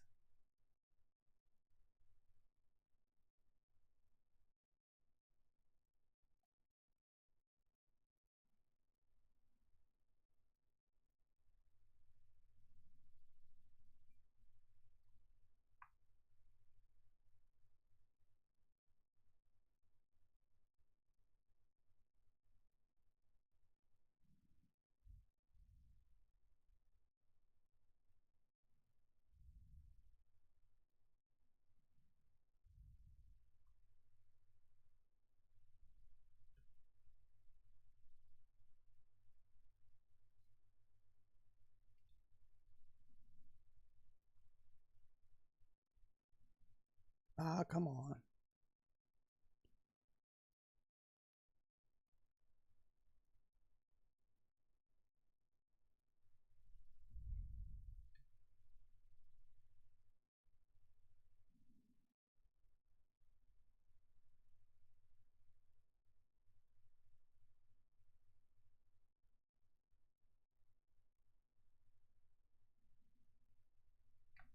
Oh, that's going to suck. Oh, woo! It almost touched that 9 EMA.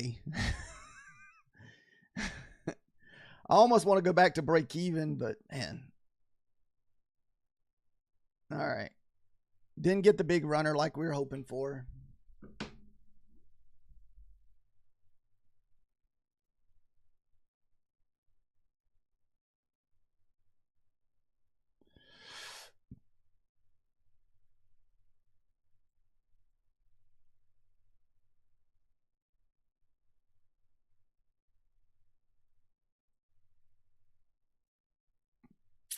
I think that's probably going to be my last trade of the morning.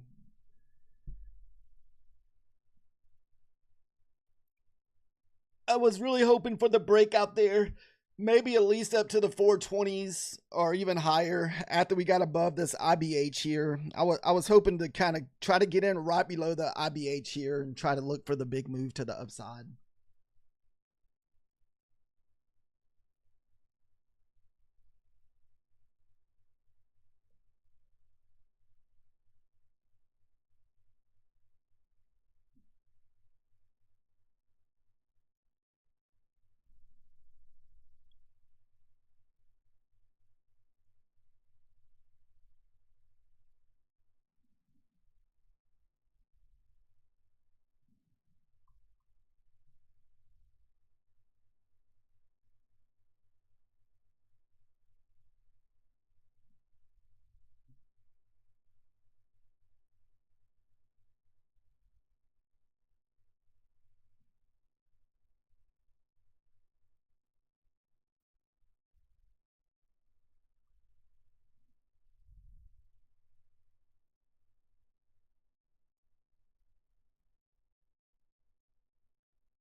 This is a 1 minute trend line here,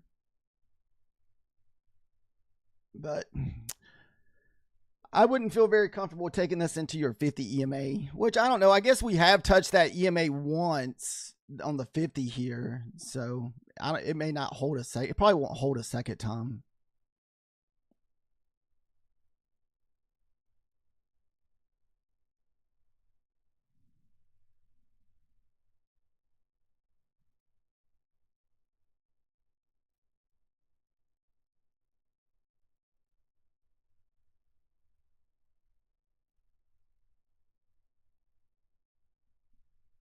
Yeah, I guess. No.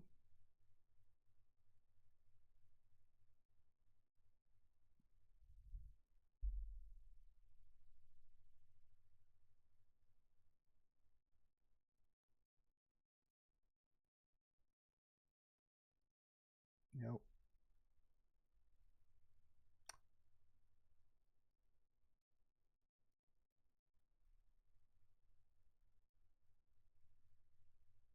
Like I said, this is the 1 minute. Usually we don't take these, but we do watch them, kind of draw them out for anybody that's want to take the 1 minutes.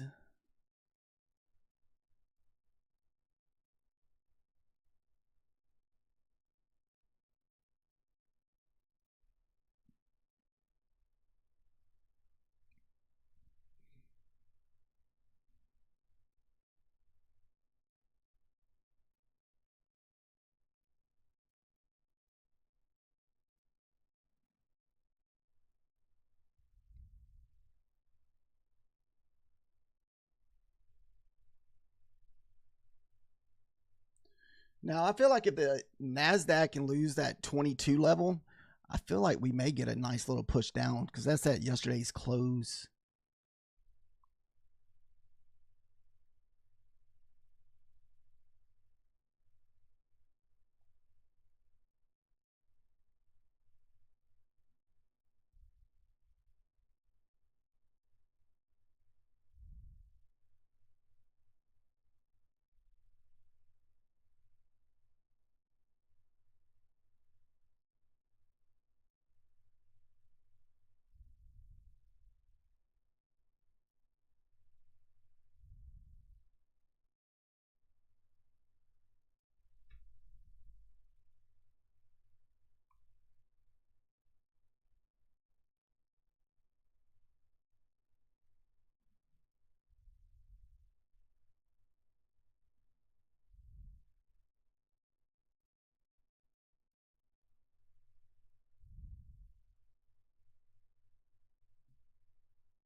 Oh no, we didn't lose the 50. Might have to close this trade down if we can't lose the 50.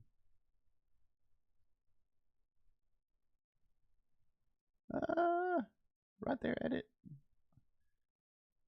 Okay. I just lost my profit from that last trade. That's kind of the way it's been going this morning. A lot of back and forth for me this morning.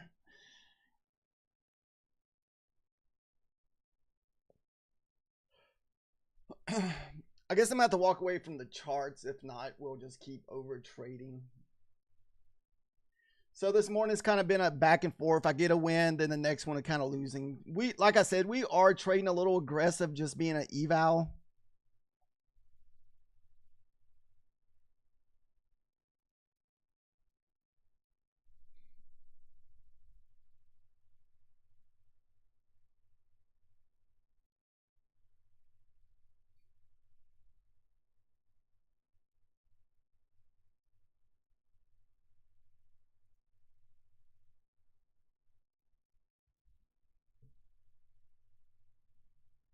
All right, guys, we may come back for a power hour today because I don't have anything going on this evening.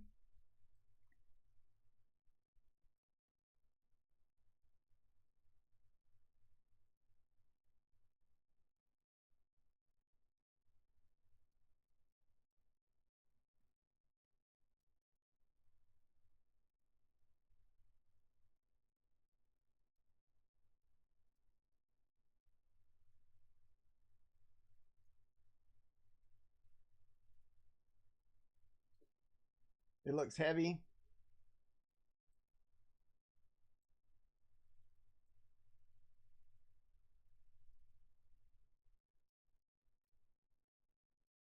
Yeah, it kind of has that feeling like it wants to sell off, Trader G.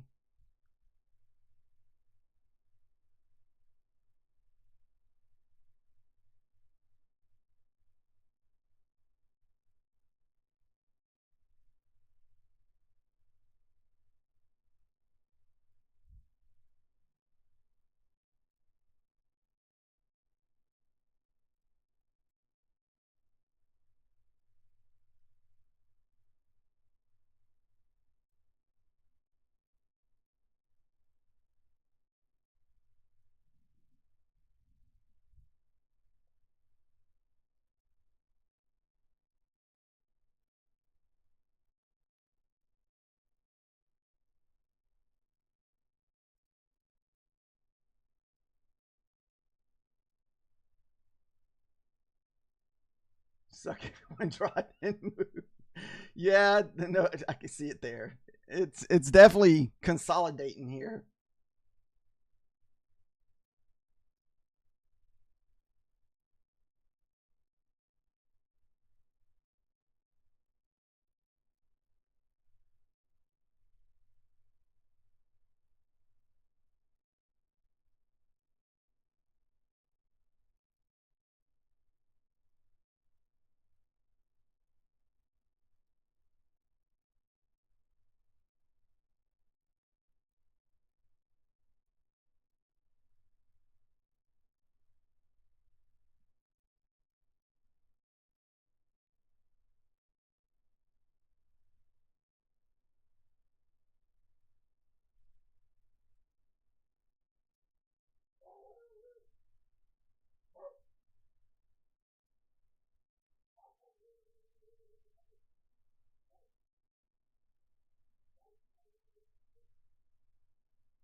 Nice little pivot bounce there, or VWAP bounce.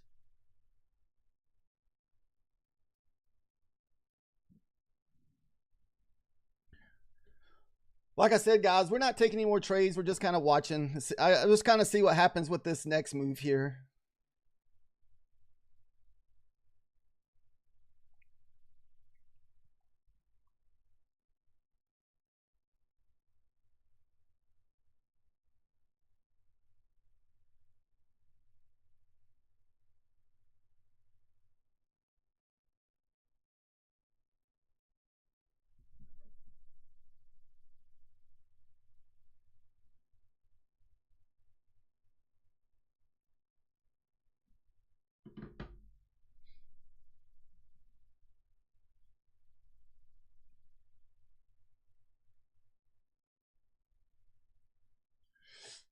Looks like we're going to be sucking in all the longs.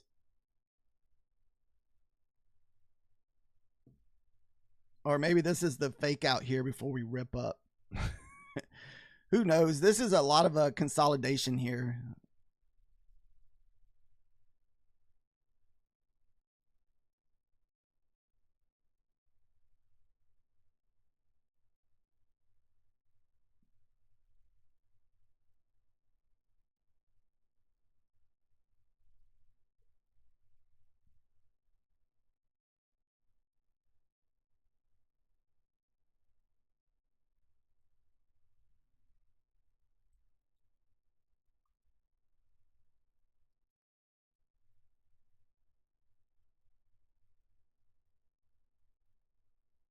Whew, are we going to sell through this one level here?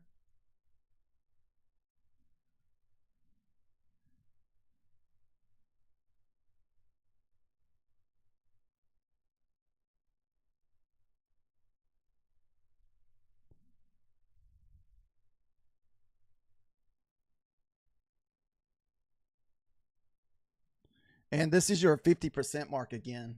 We've already hit this once.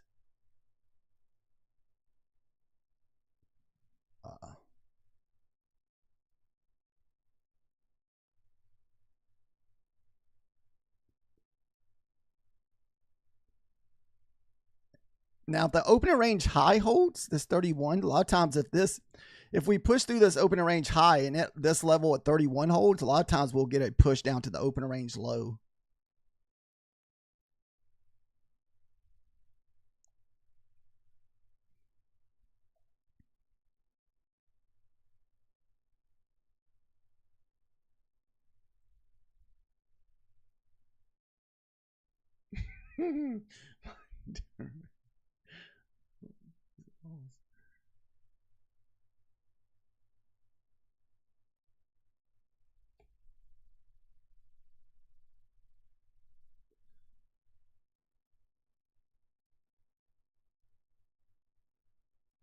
All right, let's see if we can find support up here for if we can move back down.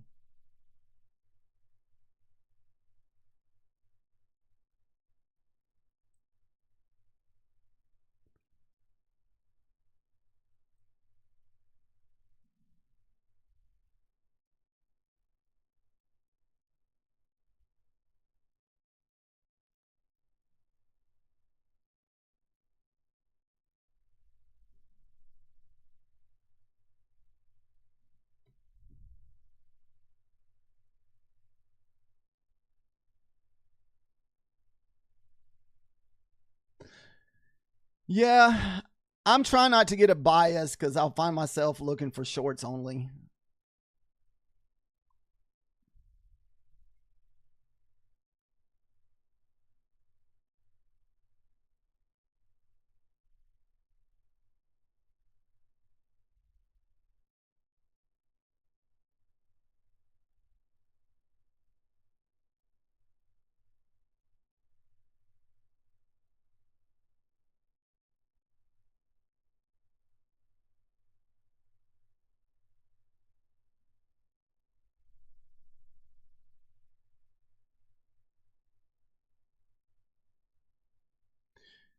Yeah, I guess we bounced off that close again at the 22. A lot of times I've been taking these close levels, but what's the problem here is we done bounced off it so many times that it's really hard to take this.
So 22 is definitely the key level here, guys. So if we lose that 22, we should get a nice push down.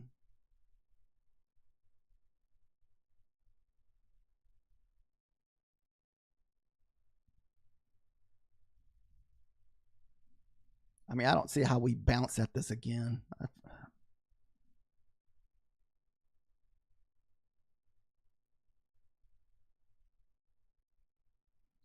There's the opening range high.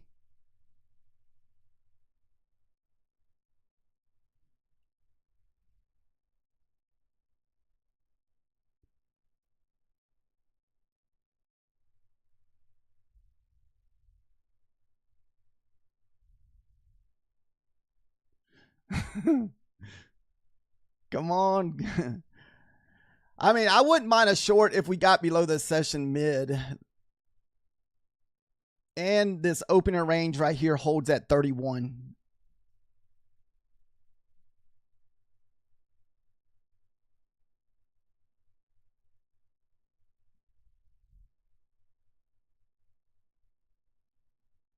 Looks like it wants to hold.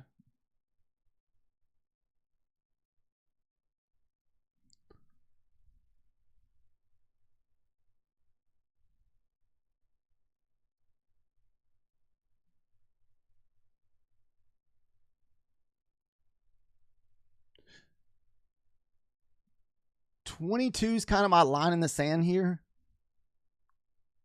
Or actually 31. I'll use 31.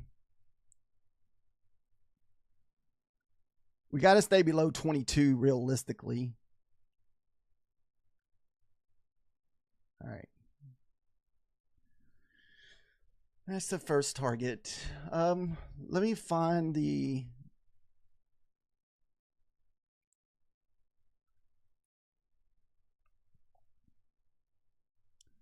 Like I said, 22 has to hold. If it regains 22, I'd probably just close it out. Or actually, I may even go with since it's just 2 micros left in this, I'll go with 31. In case that was a fake out here.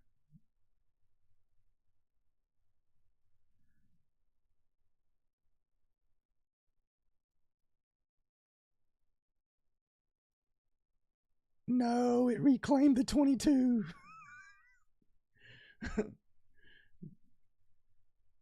Come on.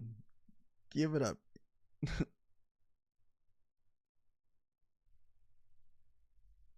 You got short from 46. Nice. I was waiting for the session mid here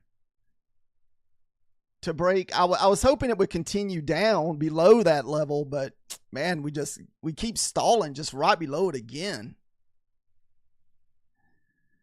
It looks like it hit off this wick. I was like, well, no, that wick's already been tested. Like I said, I think 31's probably going to be my line in the sand. That's your opening range high from this morning.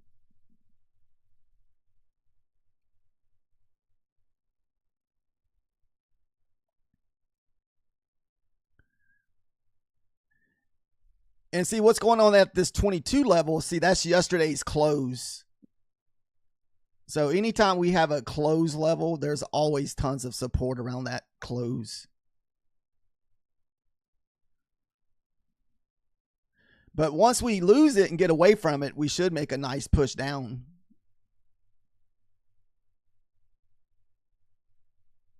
Whatever direction it decides to go here.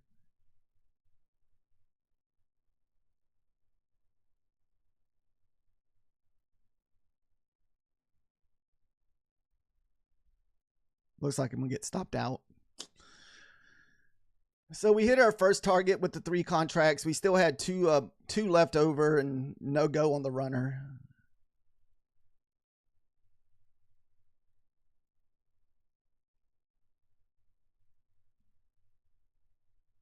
Were you at break even already, Trader G?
Okay, so you're just holding from 46.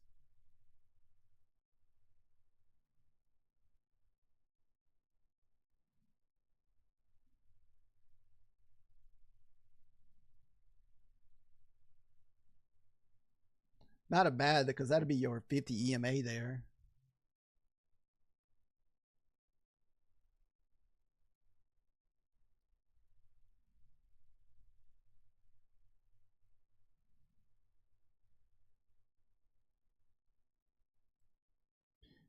And I may consider another short if we can get back below 30 here. Oh.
Sorry about that.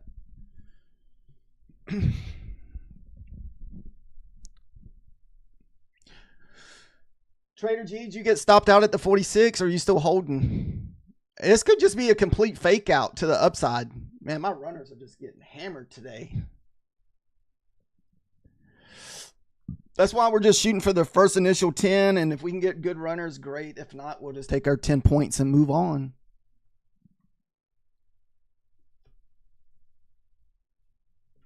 Still holding?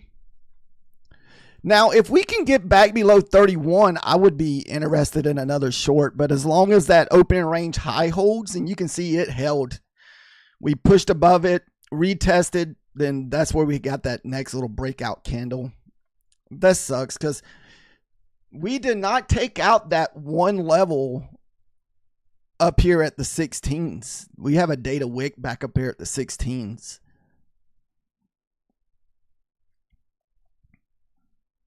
So I wasn't sure if we were going to get a push up to those 420s.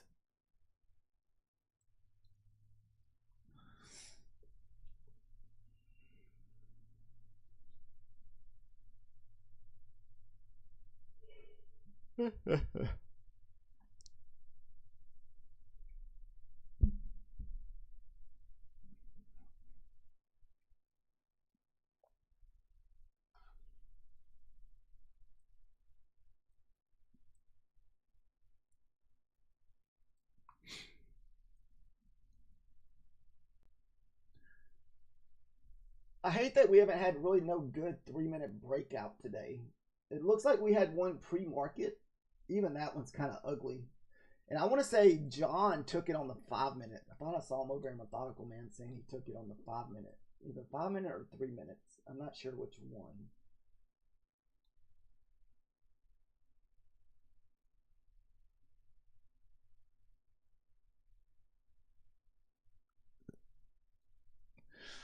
Kind of we see this one's ugly. I don't like the wick touches. I'm not usually a big fan of these. And then the breakout here came in consolidation. See all the consolidation here, consolidation here. I mean, it probably would have been a winning trade, but it still would have been on the struggle bus. It wasn't very clean.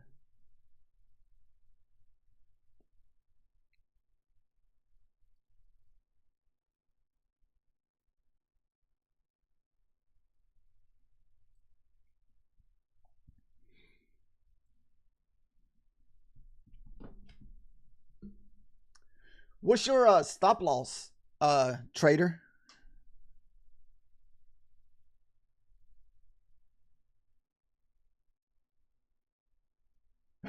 I don't. I do that quite a bit, John, especially with my fundeds. I'm bad about paper handing my funded accounts. It's tough holding like 30-point moves on your funded accounts. I do the same thing. So for the 3-minute breakouts, I usually look for 20 points. And for the 5-minute trades, I look for 30 points.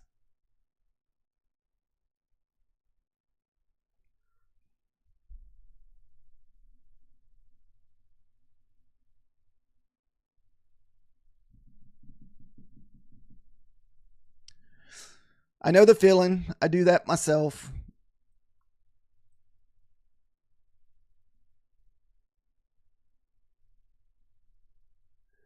I don't know how long. Have you been trading these breakouts for a while, John?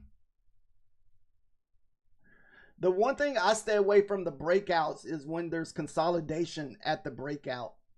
So this is the 5-minute. Is this the one that you took this morning right here, or was it somewhere else?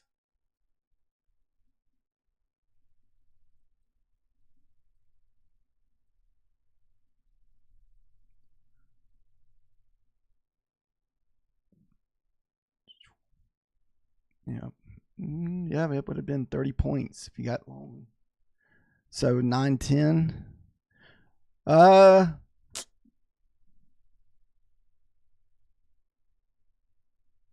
time is that for me? 8:10.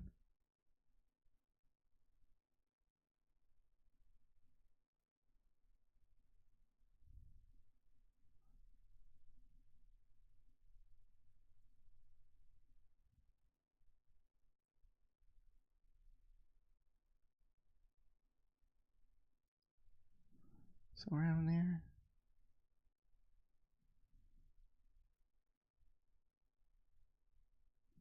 Right here, maybe? Yeah, looks, there's the 8:10, so 9:10 for me. I'm in Central Time. Yeah.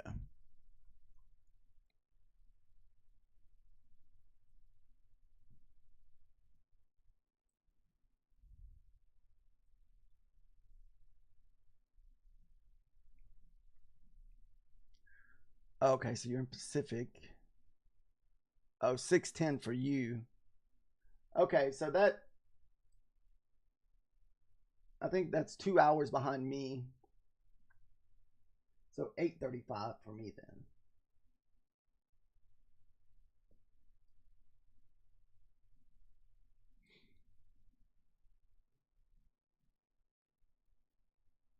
Oh, is that their opening? Okay.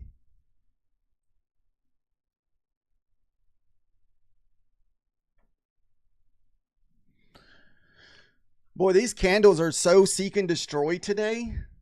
Like, it seems like every long or move I've taken, I've gotten stopped out on runners. I don't think I've gotten any runners today, but like one move. Then I ended up losing that trade on another trade because I took a L.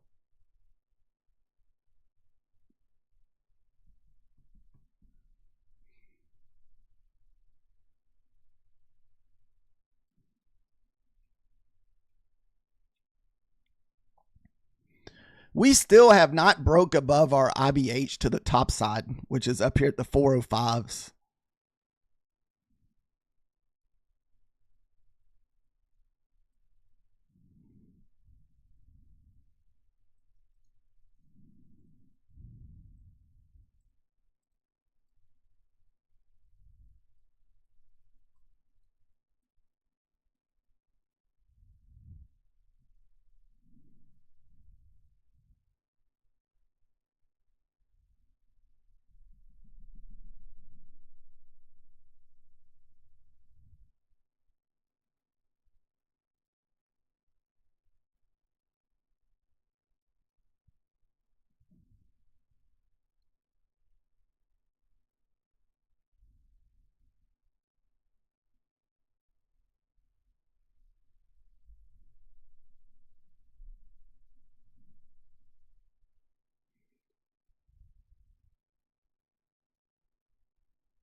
Yeah, I got caught on one of his levels today, John.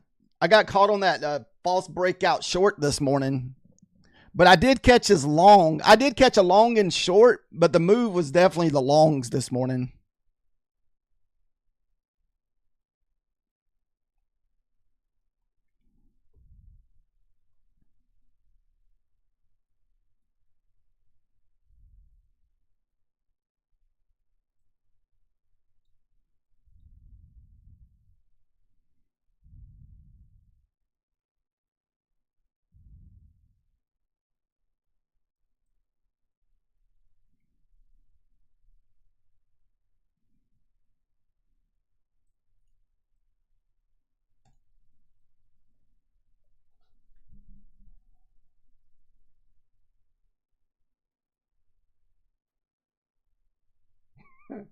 To 515 level. That would be nice if I can get an entry up to the 515. I know Trader G said he was still short. I'm not sure if he's still holding his short. Because I took this short while ago here at the session mid and at least got my 10 points. We didn't get anything on the runner, but I think Trader said he got short at 46, but I'm not sure what kind of drawdown he's holding because that's up 20 points already.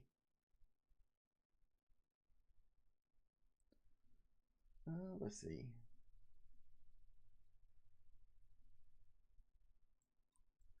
Oh, we just hit the 15 too. Wow. Insane.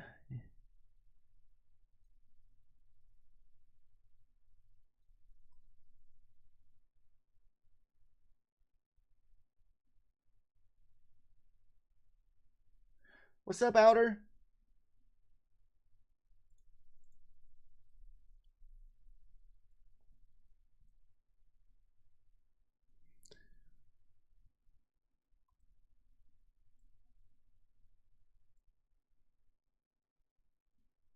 Yeah.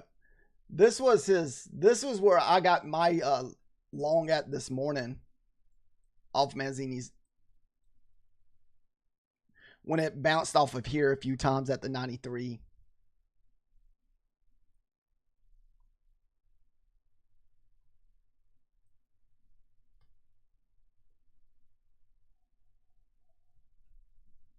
Yeah, I got caught in one of those shorts. Good evening, Java. How are you doing this morning? Yeah, I got caught in his short this morning. I tried to short the fake breakout and that thing reversed on me. But I did catch the second one, the second breakout, and then I caught his long.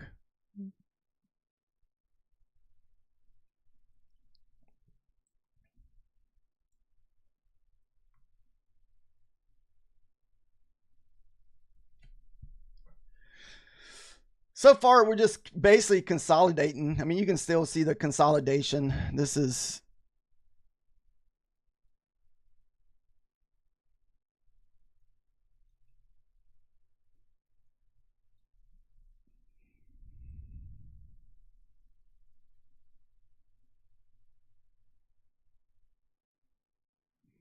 I mean, so this has pretty much been our range since what, 1040? No. Am I messing with the times? 940 my time, I think. So about an hour and a half.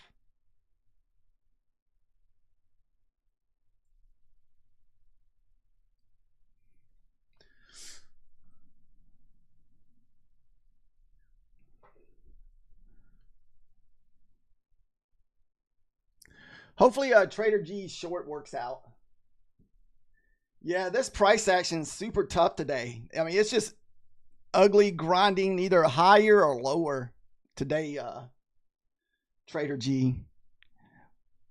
And we talked a little bit about the price action being crappy today since we had a 300-point move overnight.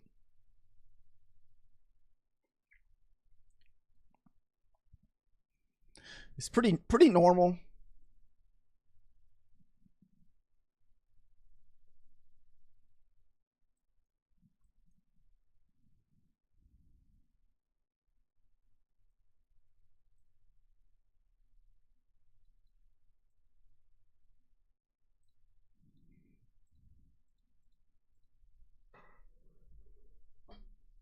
Yeah, and sideways. I'm surprised you're still holding this.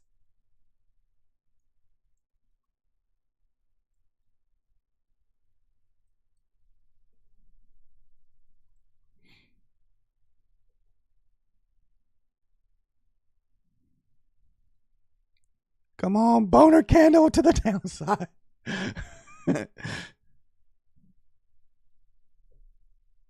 Yeah, we need some fake news. That's a good. That's a good one. We need some fake news to get the market pumping. Oh man. I don't really ever read anybody's tweets but Manzini's, honestly. That's about the only thing I use for X. This is my only anticipation in the X here. This is just see what Manzini talks about. So I was on a short bias this morning once we got below that 93, but it recovered.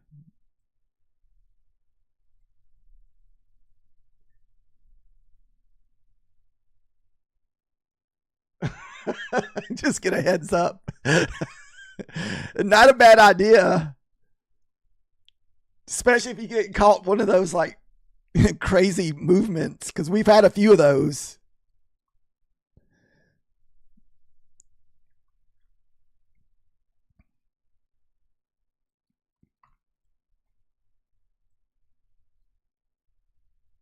Man, is this going to be the sell off here?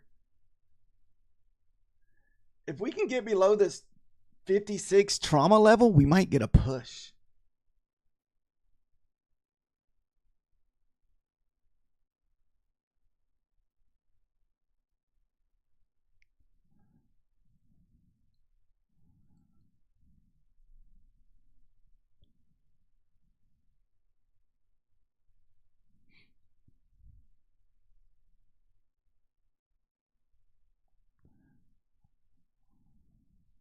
$56. We can get below 56. We should go. All right, there's the 56. Come on.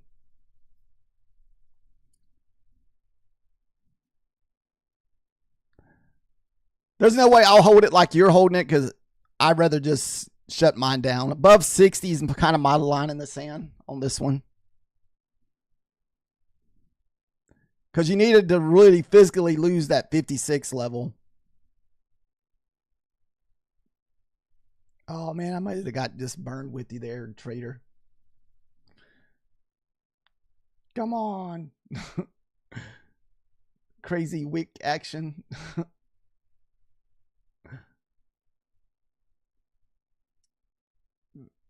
Oh, we did the 56 again. If we lose the 56, we should get a nice little waterfall. Yeah, I just haven't traded today. We just been doing Bulenox today, John. I don't have any more evals on Apex. And unless there's a setup, I won't be on, Apex setup. I won't trade over there. All right, so we're going to get stopped out. Where is Quant Tower? There it is.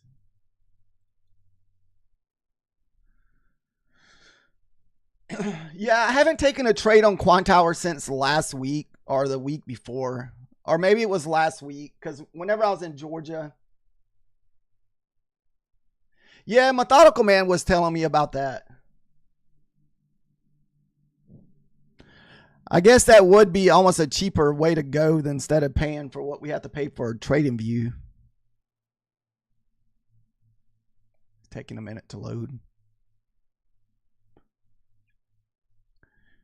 Yeah, I still have a day trade account. I forgot how much we're even up on it. I don't know if it's not updating because it's taking a little bit to upload.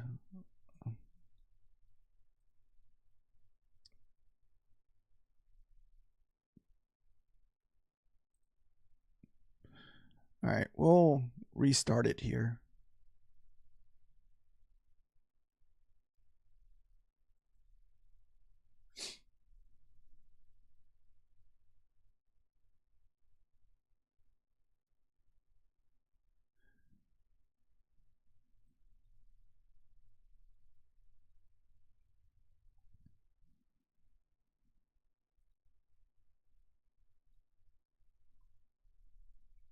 Uh-oh.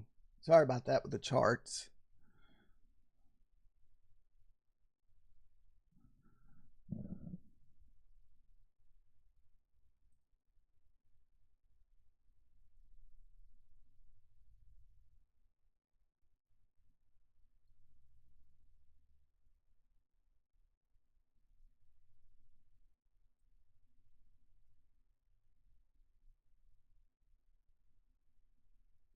Yeah, there's a 3-minute one right now on a setup on the 3 minutes. The only thing I'm not a big fan of it is I'm pretty sure your trauma is going to be pretty far away. And you're got all this consolidation. Yeah, it's definitely a barcode day today, outer. Because I don't think I've gotten really any runners today. Almost all my runners have been stopped out today.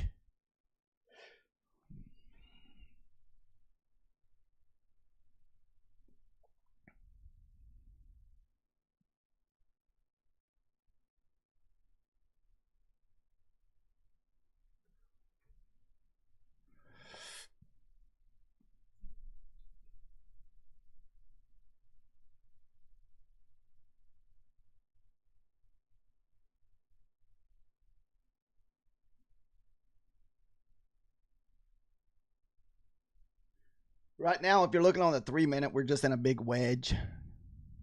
Big flag.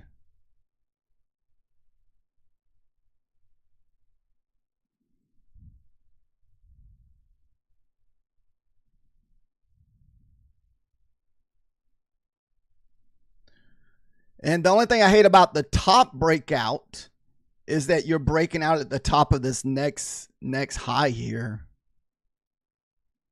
So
I guess I must have shut down my charts without saving them over here on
I was trying to see how much we had on that account.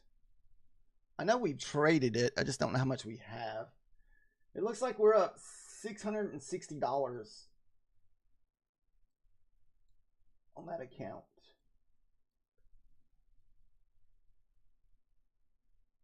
So we still need to make another 900 more to pass. And I don't think I've ever passed any day trade account. Usually I find myself trading them kind of stupid because they're 90% off sometimes.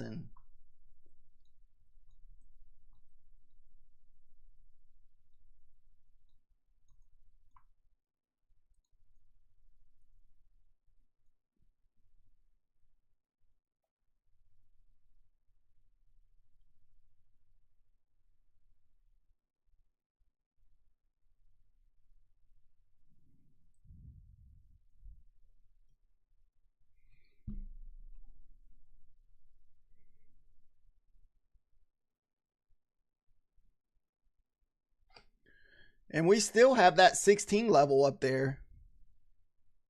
I don't have it marked here, but I have it marked over here. Up at the 420s. And that is that wick from this wick here. I'm assuming that's a, what is that called? Earnings wick. That's what it looks like.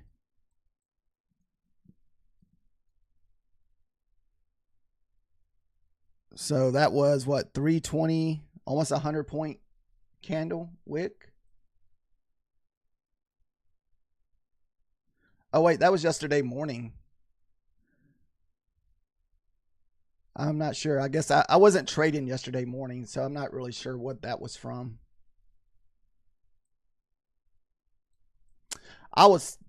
looking at the time zones. For some reason, I was thinking that was afternoon, but afternoon's military time, right? Yeah. So that was yesterday's morning wick during the London session.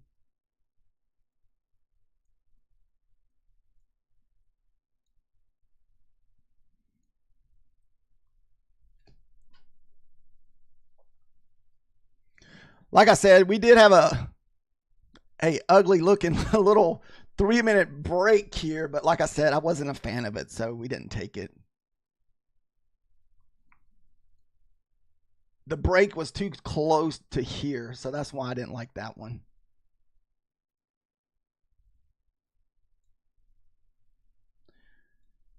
To me, the one on the bottom looks a lot better.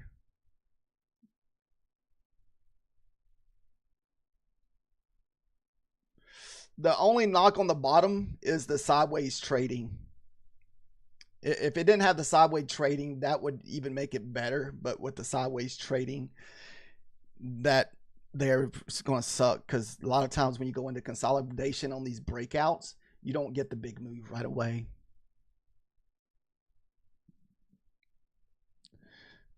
And that's why a lot of times I won't take these like this, because look, it just wicked right above the previous high, then pulled all the way back.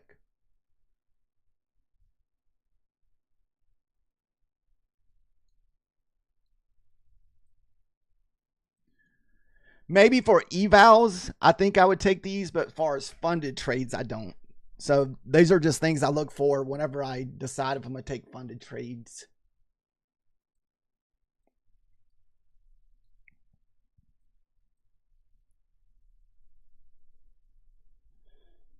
We also started a live money account, but like I said, we haven't taken any trades on it either, just because we've been kind of out of town a lot lately. And I was visiting my mother in Georgia, but she lives kind of farther outside in the internets. Ooh, you missed it by 1 point. Oh, you and break even. Oh, that's even worse. You got the double whammy, John. Mr. Take profit by 1 point and a break even. Oh, that's like worse.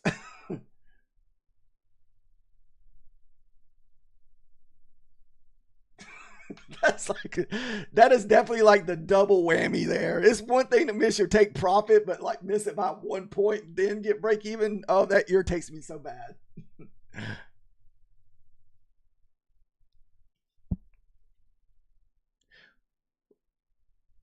I mean, this was definitely worth the eval trade. I don't know what you took it on, John, but it's definitely worth the eval trade. I'm just not a fan of it as far as funded trade goes.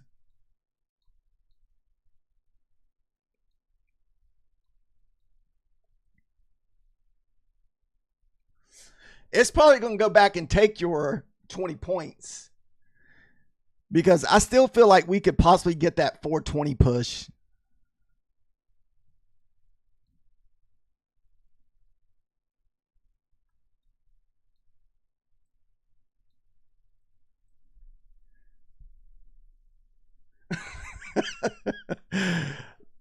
That's like the third dagger there. So you miss your take profit by 1 point, you go to break even, then the very next candle goes to your profit target.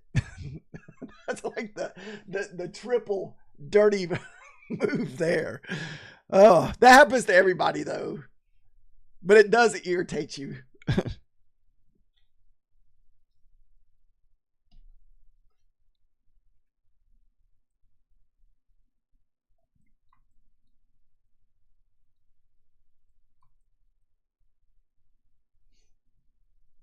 Does the 5 minute? I haven't checked the 5 minute to see. Yeah, it was also the same setup on the 5 minute. Oh, this is what got you. I didn't look over here to the left or right. That was a today's open at 396. Yo, I definitely wouldn't have been very cautious about that one. You definitely don't want to take any trades in like the opening, the like yesterday's high, or usually the opening and the close are the main two. Like, I wish I'd have taken some trades off this close today, but I didn't because it already hit so many times and I feel like I missed it. So this one was a nice one here where we sold through, then retested. Look at the retest off of yesterday's close. I'll have to try to remember that Monday. Sometimes I just forget about these, but usually I'm very cautious after we done sold through it so many times. And I want to say it was from, did we hit that level? That's yesterday. Nope. So we did sell through that pretty hard. Well, actually, no, you would have actually got a move here this morning. You could at least got your 10 points. It did sell through for about 10 points, but because it looked like it wigged back up.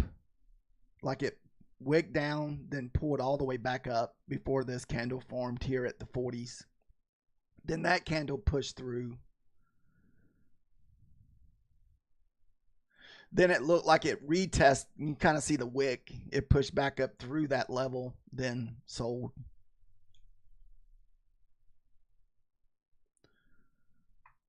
Oh, this is the 5-minute charts. So that's like, why does I get the signal?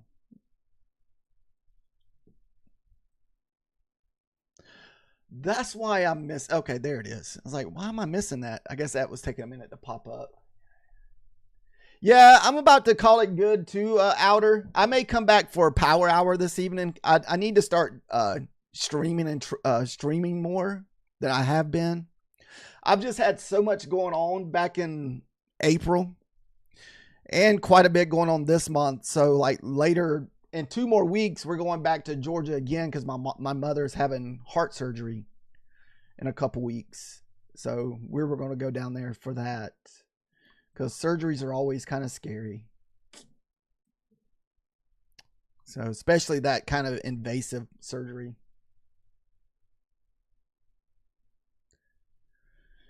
Yeah, if we trade, it'll just be eval only. I haven't had no funded account setups today that I've liked. I like this trend line break here that's possibly setting up. The only thing I don't like about it is all this consolidation that's sitting behind it here. Usually I find it very tough to get through.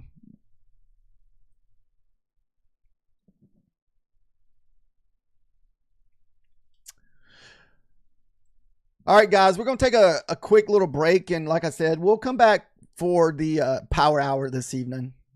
I'll leave this up for a few more minutes if anybody that wants to use it. So right now we're at yesterday highs. There's that 420 that we kind of had marked out here that we thought maybe we would run. And that was from this wig from yesterday morning. Whatever news happened at yesterday morning at 5 o'clock, 5:30. I'm assuming it's from another country. Usually that's from the London.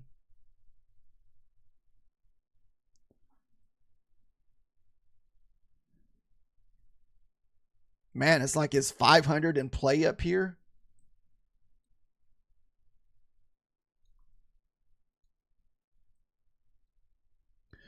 Maybe we're setting up for a huge sell-off this evening with this trend line break. Let's see if it's on the 5-minute here. Nope, it's not on the 5-minute. Let's see what the hour offers.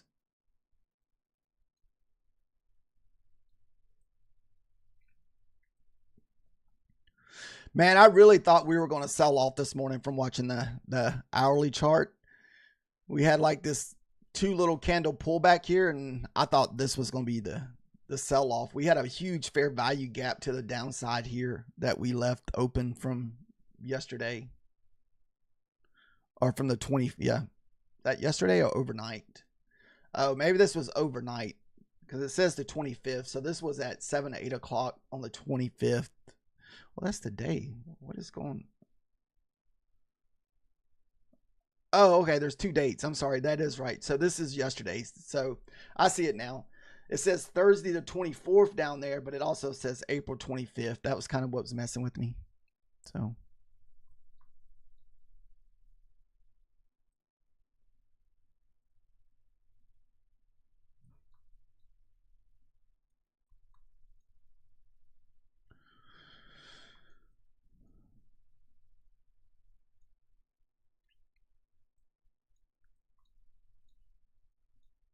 John, that's the kind of stuff that usually happens to me when I get in trades. Like, you kind of like, okay, I feel like it's going up, comes back, break even, then literally just double, goes up 40 points, 30 points. So you probably got long, what, in the 70s or something like that? Or, yeah, in the 70s, you probably would have got long about here.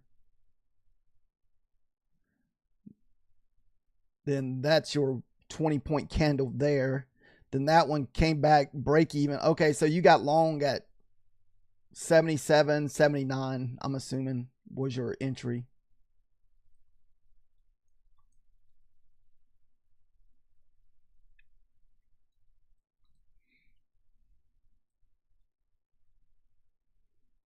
Yeah, that sucks. All right, guys, we'll be back in a little bit.